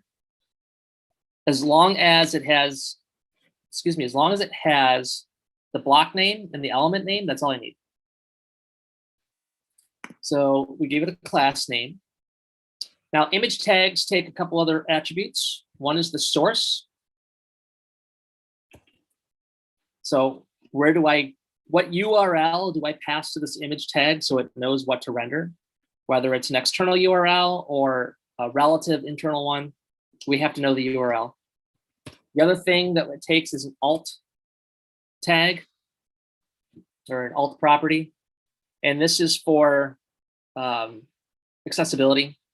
So someone that is, they say someone that's blind that's using a screen reader, when they tab over something, it's not going to tell them what the picture is, right? Unless we tell them what it is, right? So the alt tag gives us kind of alternative text that can be read back to the user that may not see this image, right? It'll say like, picture of waterfall or picture of train tracks or something like that, right? So all of that data, though, exists within the stuff we got back from our endpoint. So all we have to do is tell it where that data exists. So where does that data exist? Let's go back to our wiki. We'll go back to wiki for the product endpoint. Now, if you remember, what we're getting back from product search is an array of products, right? So if we look at the product endpoint, if we were to get back a single product, these are all the properties we're going to get back in our array of products, right? So we can take a look to see what's available to us. Yep, here's our ID, the name, again, description, price, we're going to need to know that. Thumbnail, ooh, that's probably what I want for my product card, right? Thumbnail is different from media because a thumbnail represents a smaller image, right? So my media would be all the large images that I would see if I go into that product detail page, right? Click through those. So I definitely want the thumbnail. So thumbnail is an object, and lo and behold, it has two properties, source and alt. Perfect. So let's go back over here. Remember, we're being passed in our props.item, and on that item, there is a thumbnail property. And on that thumbnail object, there's a source property. So we can do the same thing for alt. So props.item.thumbnail.alt. Save that.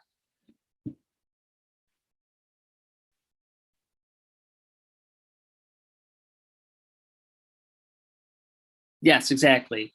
Voice to text.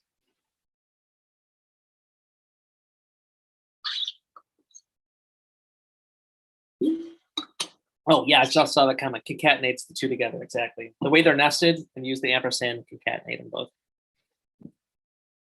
Yes, we have images. I didn't go over here. Spoiler. Yay. All right, we got some product images. Cool. All right, we're rendering stuff. Excellent. It's always nice when you actually see the image show up. That means you know you're on the right track. Cool. Excellent. So now we just need to start some styling, right? But let's get some other properties in here. What other things do we need?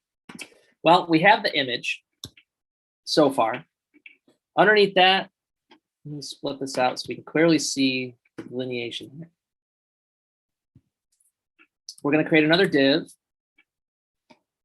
We're going to give that a class name of product card _, detail. So these are the details about the image and product that we're seeing. This will include the name, the price, the rating, things like that. So inside that div, what do we need? Well, we need the name.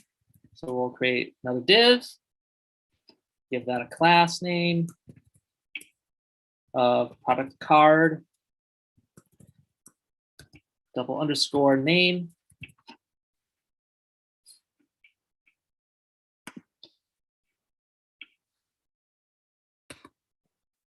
And inside there, we can start rendering our name. We can say props.item.name. But there's one more thing that's also on that line, right? We go back and look at the example data. Our rating is right after it. So we want to make sure we render that too. So inside product card.js, after props.item.name, do space. And if we look at this, we can see it's in parentheses. So we have to add the parentheses. But inside those parentheses, we'll put our curly braces to evaluate some JavaScript. And that will be our props.item.rating. So what we should see on the screen, if we save this, we see our name. In parentheses, we see the rating for that item. I'll give you guys a minute to catch up with that. And just give me a thumbs up when you see that rendered to your screen. Oh, you guys are quick. Excellent. Your React developers on it. All right. So, okay, cool. All right, so underneath our name, but still inside the details, we'll create another div, give that a class name of product card _, price. I'll show the price, how this thing's going to hurt our wallet. And then we need to show props.item.price. And we're going to do something special to convert it into something with some currency. Because right now, if we look, it just shows a number. There's no $sign, there's no comma delineations, there's nothing, right? We want to show, we want it to actually look like a price tag.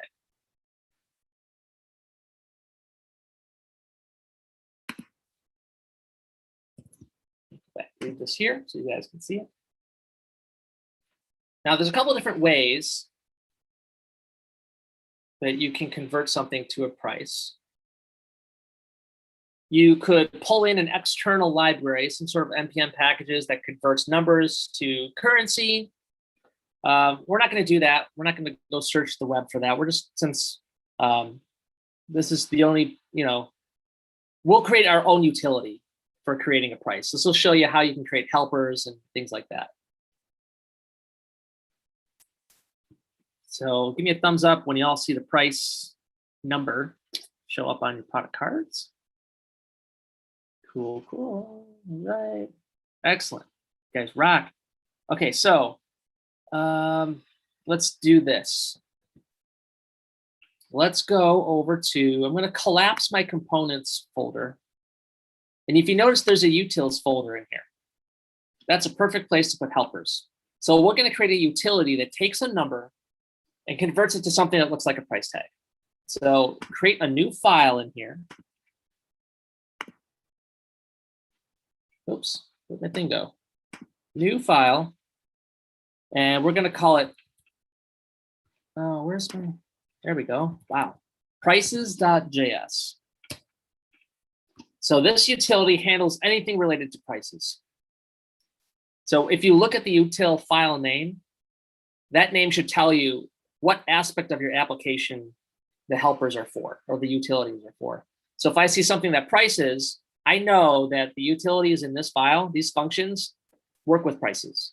Or if I were to call this utility, product card or product cards, I know that these utilities work with product cards. Maybe not the price, but maybe the overall general product card, and so on and so forth, right? Or like if I have something called URL, I know I've got a utility that handles some sort of URL thing, right? So make sure you are calling your utilities the right name. Joey, what was we- that shortcut that you taught us how to search a file again? Command P. So Command P, and then you start typing the file name. We haven't created that file yet, so you won't find it. But Oh, the utility file or the because I don't have the utility file on mine. That's why I was wondering if I could like search. right, it. because we got to create it. So inside your utils folder, create a new file called prices.js. No, but your utility folder, do you have anything in there besides prices.js? No, right? Nope. Okay. Nope. It should be empty right now until you create that prices.js file. Kyle had a question in the chat. Yeah, I just saw that. We don't, because we're going to use CSS to style it. So we're going to use that targeted product card _, name, or we're going to target it that way. We'll use CSS. It's totally up to you though. If you want to put strong tags around stuff to make it, stand out, go for it. But I figured since we're working with Sas, we'll do it that way. Oh, you didn't have a utils folder? It should be at the same level. It should be in the source folder, not the components folder. Yeah, I don't have it. I mean, I just made one. Oh, okay. As long as it's there and you have a prices.js file in it, then we're good to go. Oh, okay, interesting. Oh, I wonder if when you push the GitHub, oh, I bet you, because I'm pushing the GitHub, if that folder's empty, it probably won't push that file up because there's nothing in it. It probably ignores it. Yeah, so just go ahead and create the utils folder inside the source folder, and then create prices.js inside that one. Sorry, folks, I had completely forgot. Yeah, that was my confusion. That's what I was asking originally. Yeah, I'm like, wait, it should be there. I see it on my screen. Yeah, okay.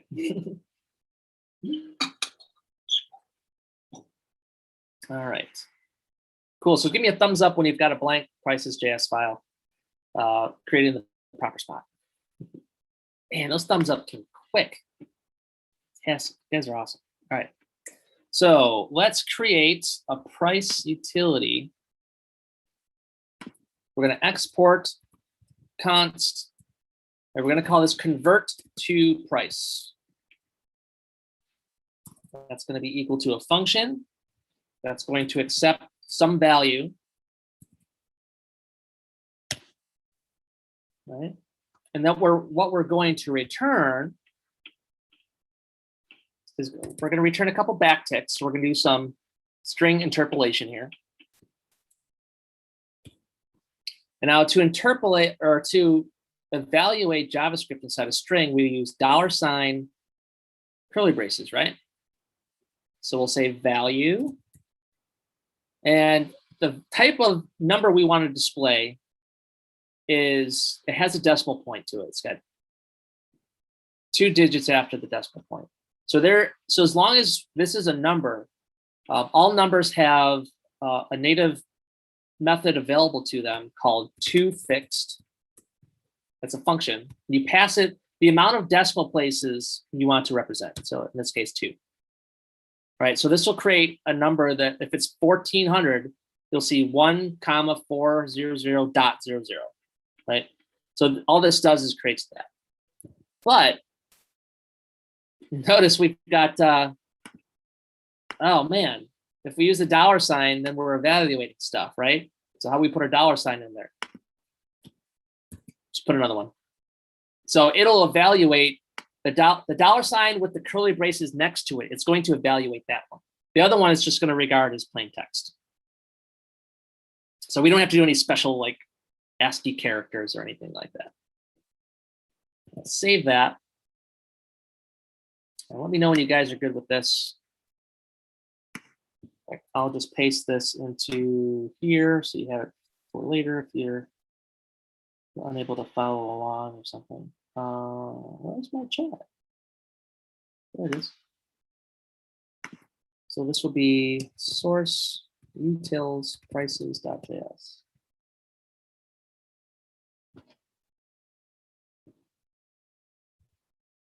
Oh, it won't let me do that.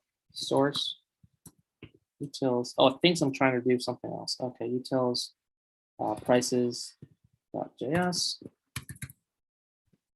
There's the code for that if you need it. Cool, everyone good? Awesome. So let us go back to, well, let's close out search page.js.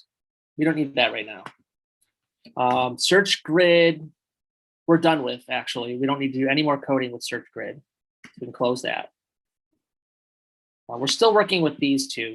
I'm just going to rearrange mine because I like to see my CSS files to the left of my component files. You can do it however you want. And then we should have our prices.js file open, which we're actually done with. This is the entire utility. So we can actually close that one too. Now we just need to import it into,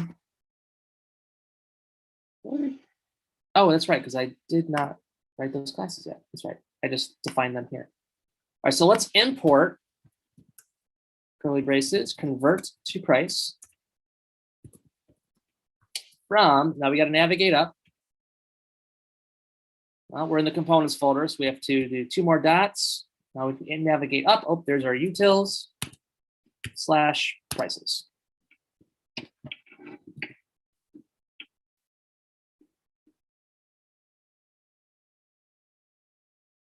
And now, because this utility is a function, I'm going to remove this. I'm going to say convert to price. I'm going to call that function, but what I'm going to pass it is props.item.price. So I'm going to pass it the price value to this function, and what it will return to me is that formatted price tag. So if I save that, and I look over here, there's my prices. Oh, looks like I'm not doing commas. Never mind. Scratch that.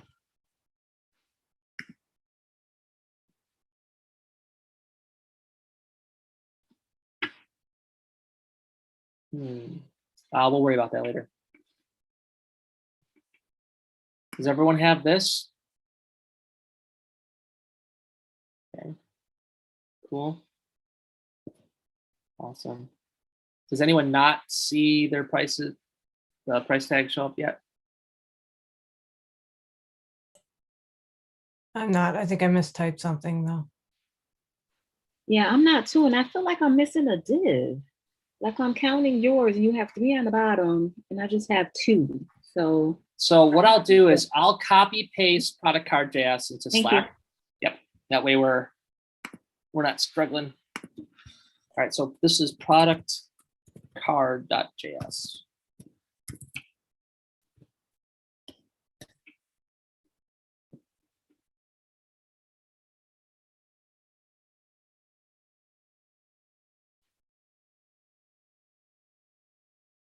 All right, there we go. Now it's in Slack.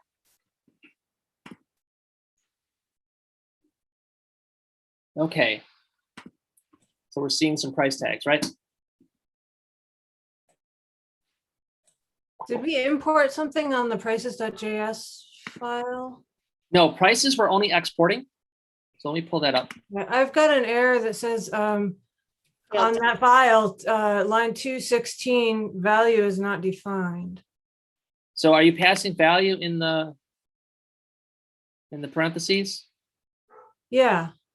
I've got backtick, $, curly brace, value dot to fixed, 2 in parentheses, and then curly brace backtick.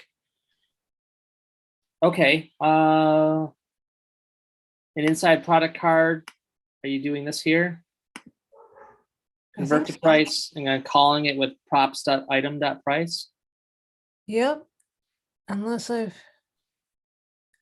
No, I think I've got all the parentheses and everything correct.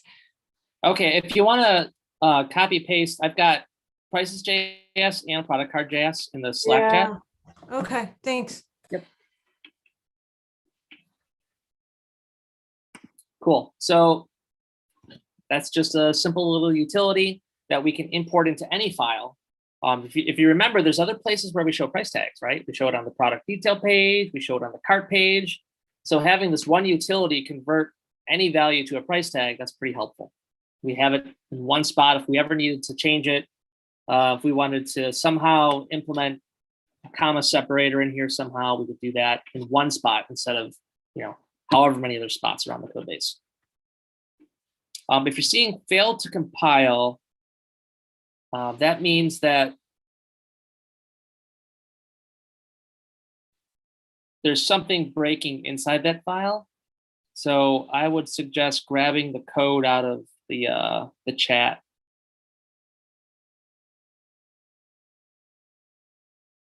If it says which file, SCSS is just dot product card with an open close curly. That's all we've got right now. Oh, you got it. Okay, cool. Yep. All right, so let me go back to my notes. So now we've got, cool. So let's finish styling this thing for now. And then if we have some time at the end, we'll add the link components in and we'll add a place for those links to go to. Okay. All right, so over to product card.scss. There's a couple, let me just pull up product card real quick. In fact, let me make this side by side so we can see them both.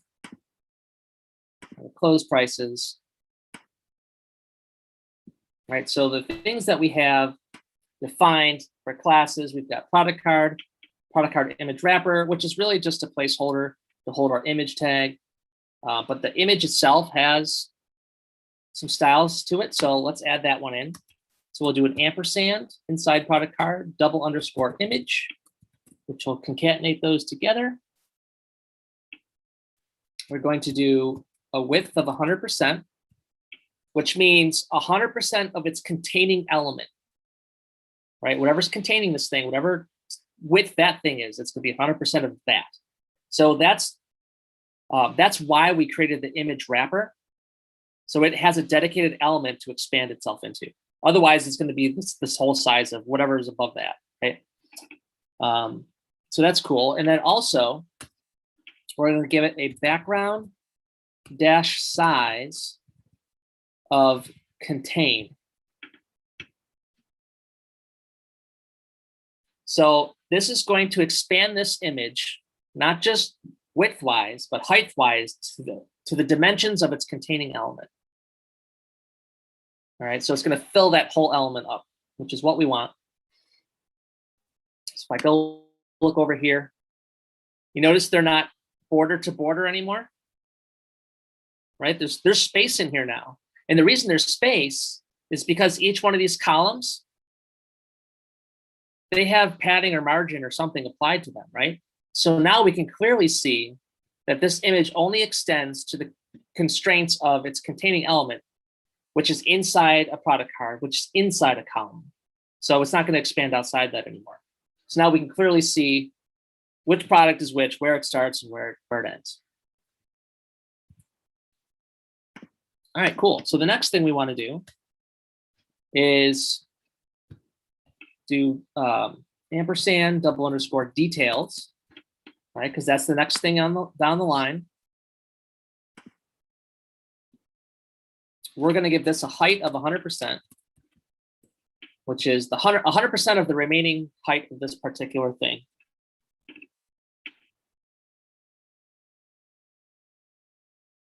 We're going to do a display of flex.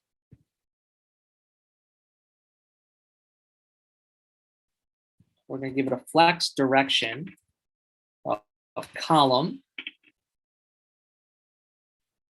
And we'll do justify content of space dash between.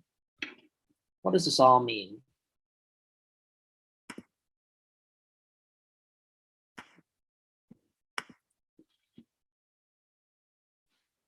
So what this says, oh, sorry. Has everyone got that? Everyone good so far? Okay, so what these styles say is the height gives us, okay, so the details are going to take up the remaining 100% of the height of this thing, which is how much height is left between the product card and the next row. Flex tells us, okay, well, that's the flex box. Flex direction tells us which way we want those flex items to flow. We want it to flow in a column, up and down, right? Because if I take out flex direction column, now they're side by side. That's not what I want. That doesn't match the completed application. I want them to go top down, so I gave it a flex direction of column. And the other thing is flex content space between. So between these items, I wanted to automatically figure out even spacing between all the items. So between the name and the price, and whatever else that may be in here, I want it to be separated by an even amount of space. Or if there's only two elements, they'll be at opposite ends of the flex box. Now, what I could have done is I could have done like not a flex box at all, just have them top down, right? So have the name, and then inside another div, I could have the price, and I could do that. But as you start working with like responsive design, that may not work in a mobile view. You may have to adjust that, right? So it may not work where it's top down and maybe side to side or mobile view. And so by using Flexbox, you have a lot of flexibility into how it's really displayed. So I can target whether I'm on a large screen or a mobile screen, and all I have to do is change one Flexbox property, and I can have it flow a different way. And I don't have to worry about rewriting entire components or entire markup. Cool. So everyone's seeing that on their screen? It shouldn't look too different, but the spacing should just look a little bit different. Hey, a couple of people messaged me saying they're having compile errors, even though their utils folder is in the right place. Okay. And the compile errors mean that the markup is probably wrong in those files. I would check your imports. Yeah, make sure it's importing from the right relative path. So if you get rid of your import and start rewriting it, and let VS Code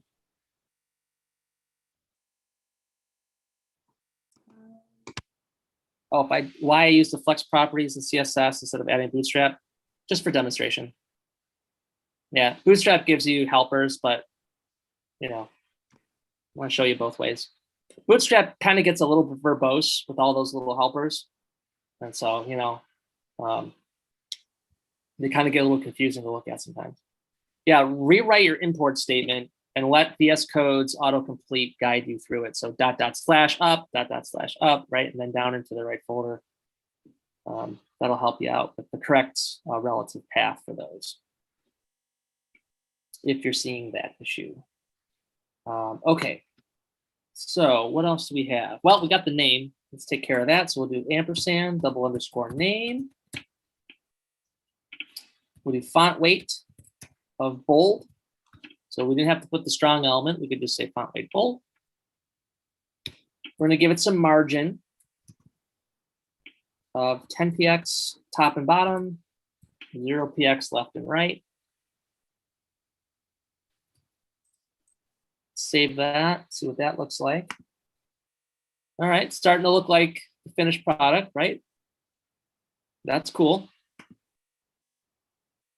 What else do we got in here? We have, oh, the last thing is a link.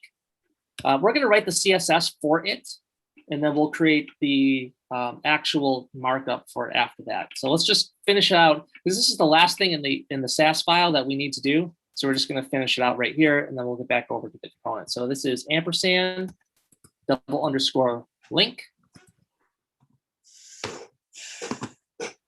Color will be black.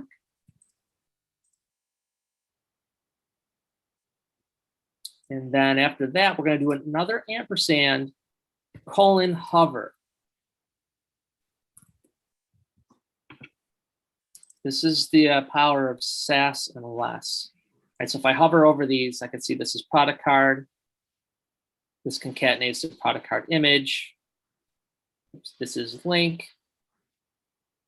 This is product card link :hover. Like, as long as I'm concatenating properly and nesting them, it's doing all the hard work of rewriting all these classes for me. So on hover, we want to do a color of gray. And we'll do text decoration of none. That basically takes away the underline on links and anchor tags. That's completely stylistic. You can leave it there if you want.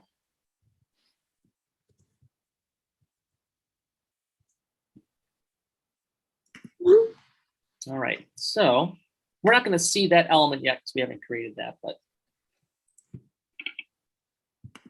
let's see. Oh, there's a couple other things we need to do.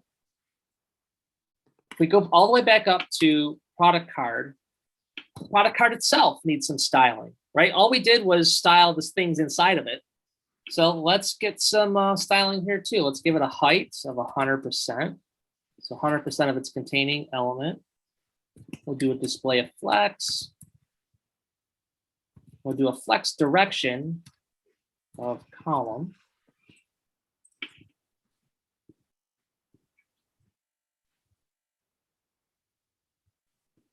If I take a look,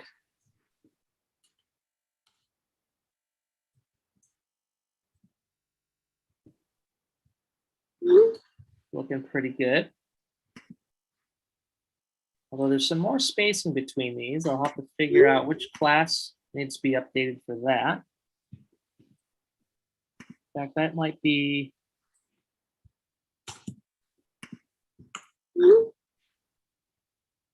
Search grid. Oh, I see what it is. If we go back to close that, open up search grid, I missed assigning the margin helper for the div containing the product card. So if I do MB-3, so margin bottom 3, there's my margin. Right, so inside inside search grid.js, we weren't actually finished. There was 3 more characters we had to type. So just add that MB-3 to the div that wraps the product card.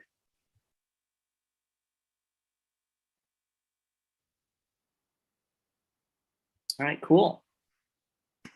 So does everyone's screen look like this? Some heads nodding, some heads shaking. Are you still seeing those compile errors? Is that what's going on? Yeah, that's what I'm still seeing. I don't know. I literally copied and pasted the code because I'm just like, Yeah. ugh. So how about this? After we only have like 15 minutes left, so afterwards we can do like a quick little session to see where that's going on. Okay. Or I don't know if Caitlin, you wanted to do something in a breakout room, or if you just wanted to watch. It doesn't matter. Whenever. It's fine. Yeah, or I could so- just pull it. Doesn't matter. It's okay. Okay. Yeah, if there's only a few minutes left, we can wait. But I can stay on Yeah. Okay. for a little bit. Okay. So, all right, cool. So now let's get these links put in here. So at least can finish out the product card component. So we don't need to worry about the Sas file for this anymore. So we can close that out. We're done. Search grid is done. So let's go back to product card JS. And let's add some link tags in here. So at the very top of the file, we're going to import link from React Router DOM. Same link tags in our header. Now the link tag can accept anything as children. It doesn't have to be just text, right? So if I want to click on an image and I want my image to be the link, all I have to do is wrap my link around the image. So we'll start there. So right above the image, we're going to add our link.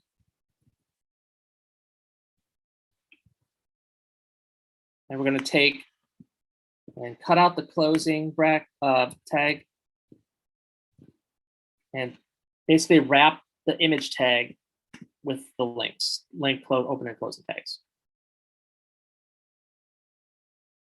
So now when we click this thing, click the image, it's actually a link. Now it doesn't go anywhere yet, but as you can see, my cursor changes to the thing I normally see when I hover over a link. We're going to do the same thing. We'll update the where it goes to in just a second, but we're also going to wrap the name. So around the div with the name, we're going to do the same thing. Add our link tag, cut that, paste it there. Now we're actually going to see some of our styles in action, because now we're listening to a hover event, right? Well, doesn't really look so hot right now.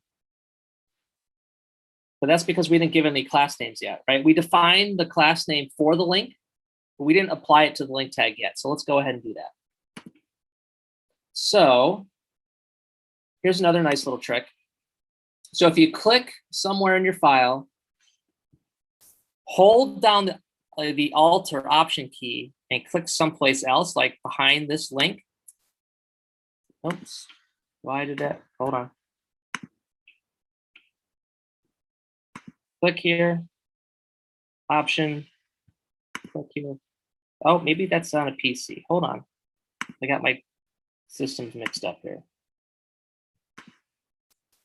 No, it's not letting me. Hold on. Okay, we're going to skip that shortcut for now. I don't know why it's not working for me. All right, so we're going to give this a class name. It lets you put cursors in multiple places and type things out. Class name equals, what did we create? We created product card, _ link. And now we can copy this whole thing and replace this opening link tag with the same thing there. Save some typing.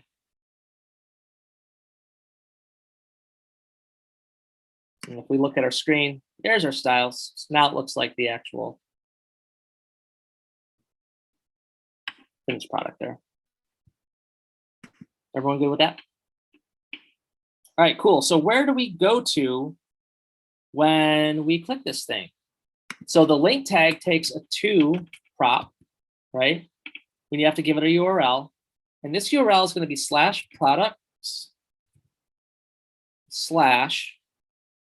oh, I'm sorry. Let me undo that real quick. To equals evaluate, because we need to give our ID to this thing, right? So we can't just put it inside a string. We have to interpolate it. So we'll do some string interpolation. So inside our curly braces, we'll do backticks. Then we'll do /products/ our $ open close curlies. And what do we grab? We grab the props.item.id.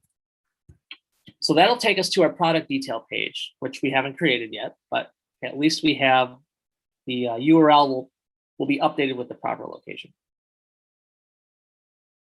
And then since this link down here does the same thing, we can copy that prop into this one.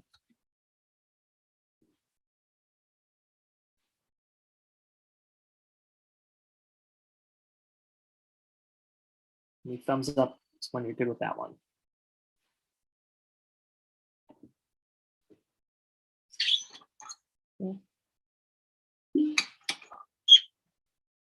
Seeing lots of thumbs ups. All right. So now if we click on this link, see it updated our URL. This one was for waterfall retreat. This one is for urban excursion. So the ID of this product is this text right here. Right? It's extremely different from this one, right? So these are guaranteed to be unique in our database. Now, it could have said like product slash 234, and that's probably more likely what you'd see in a real database is whatever numerical ID.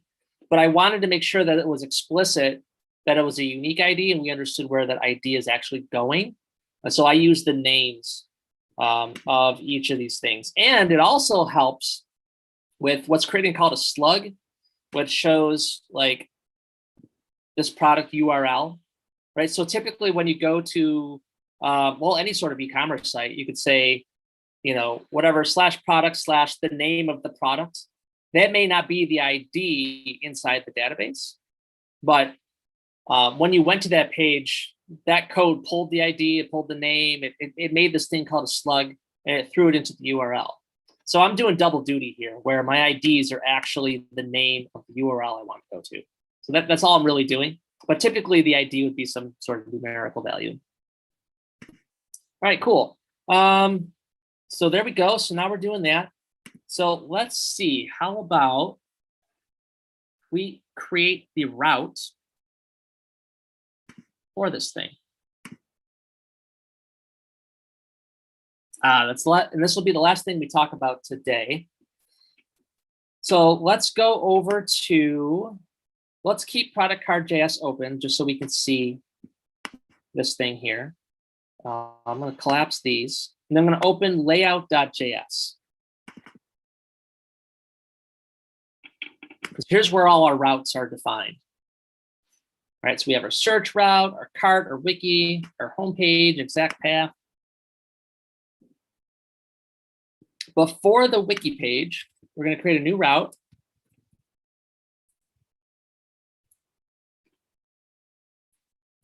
The path is going to be /products/ Now, this ID is going to change, right, depending on which product gets selected. So I can't hard code anything in here. Instead, what I have to do is I have to tell it some sort of unique identifier that I'm going to replace and plug in the actual thing, right?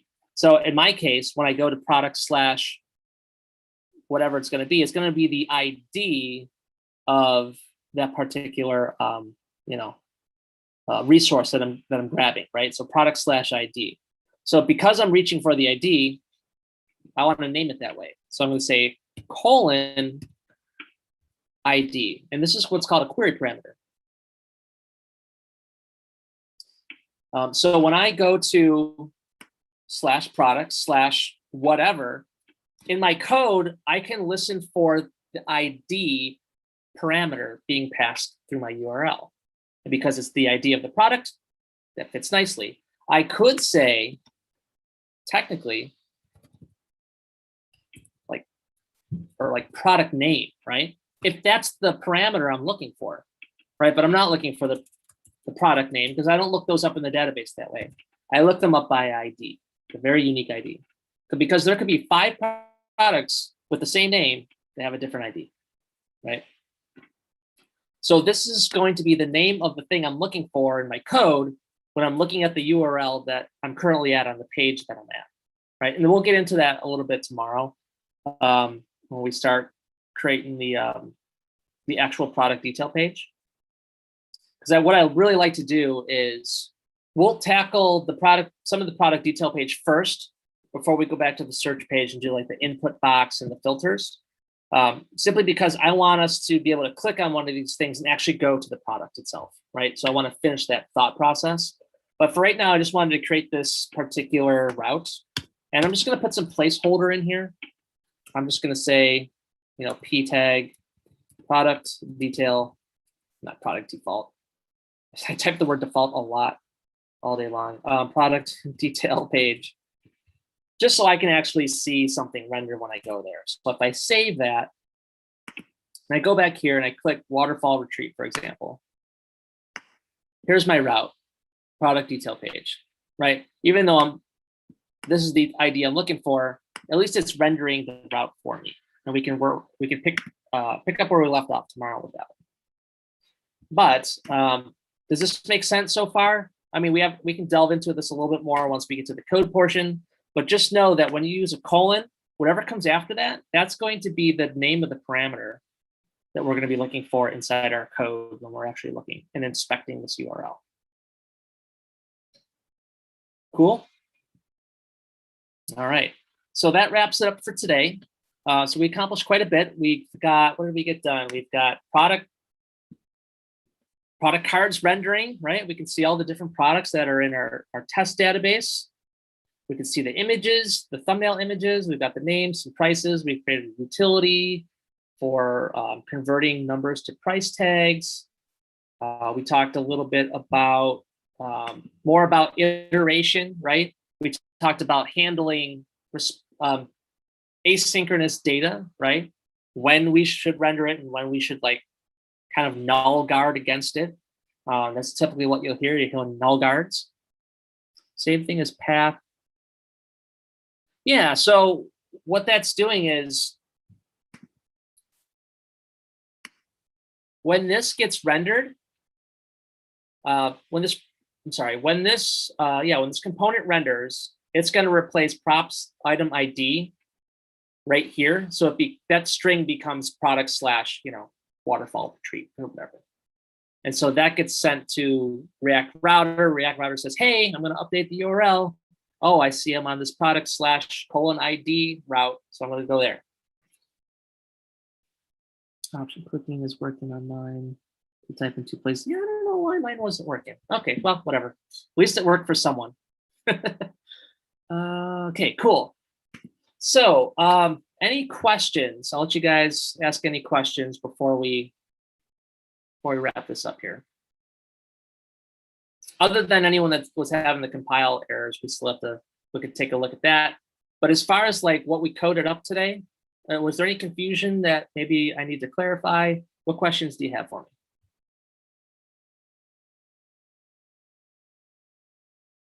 Or none, that's okay too. All right, cool. So that wraps up class for today. Make sure you fill out your 30-second surveys. Image media JS. We haven't written it yet. So we'll be getting to that. I was just wondering because my images Tomorrow. aren't rendering on the page, that's all. Oh, so that is actually the image tag.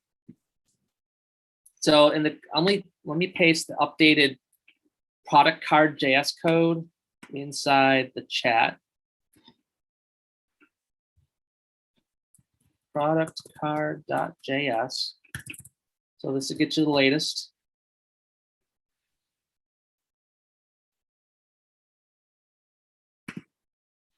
There we go. So it's in the chat for you. Yeah, we haven't created it. We haven't created the image media component yet. We're going to use that inside our product detail page. That's going to handle when we click on the little thumbnails, it updates the big picture above them. Thank you. I thought that was why they weren't showing up. So thank you. Product card Sas, sure, I can put that in there too.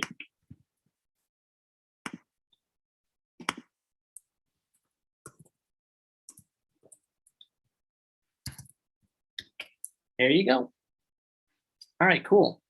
So, and again, all of this I'm going to push up tonight, so we'll have access to it tomorrow, and we can go from there. So, other than those that maybe want to stick around for the any compile warnings, compile errors, we can take a look at those. Otherwise, we're done for tonight, and we'll see you back tomorrow.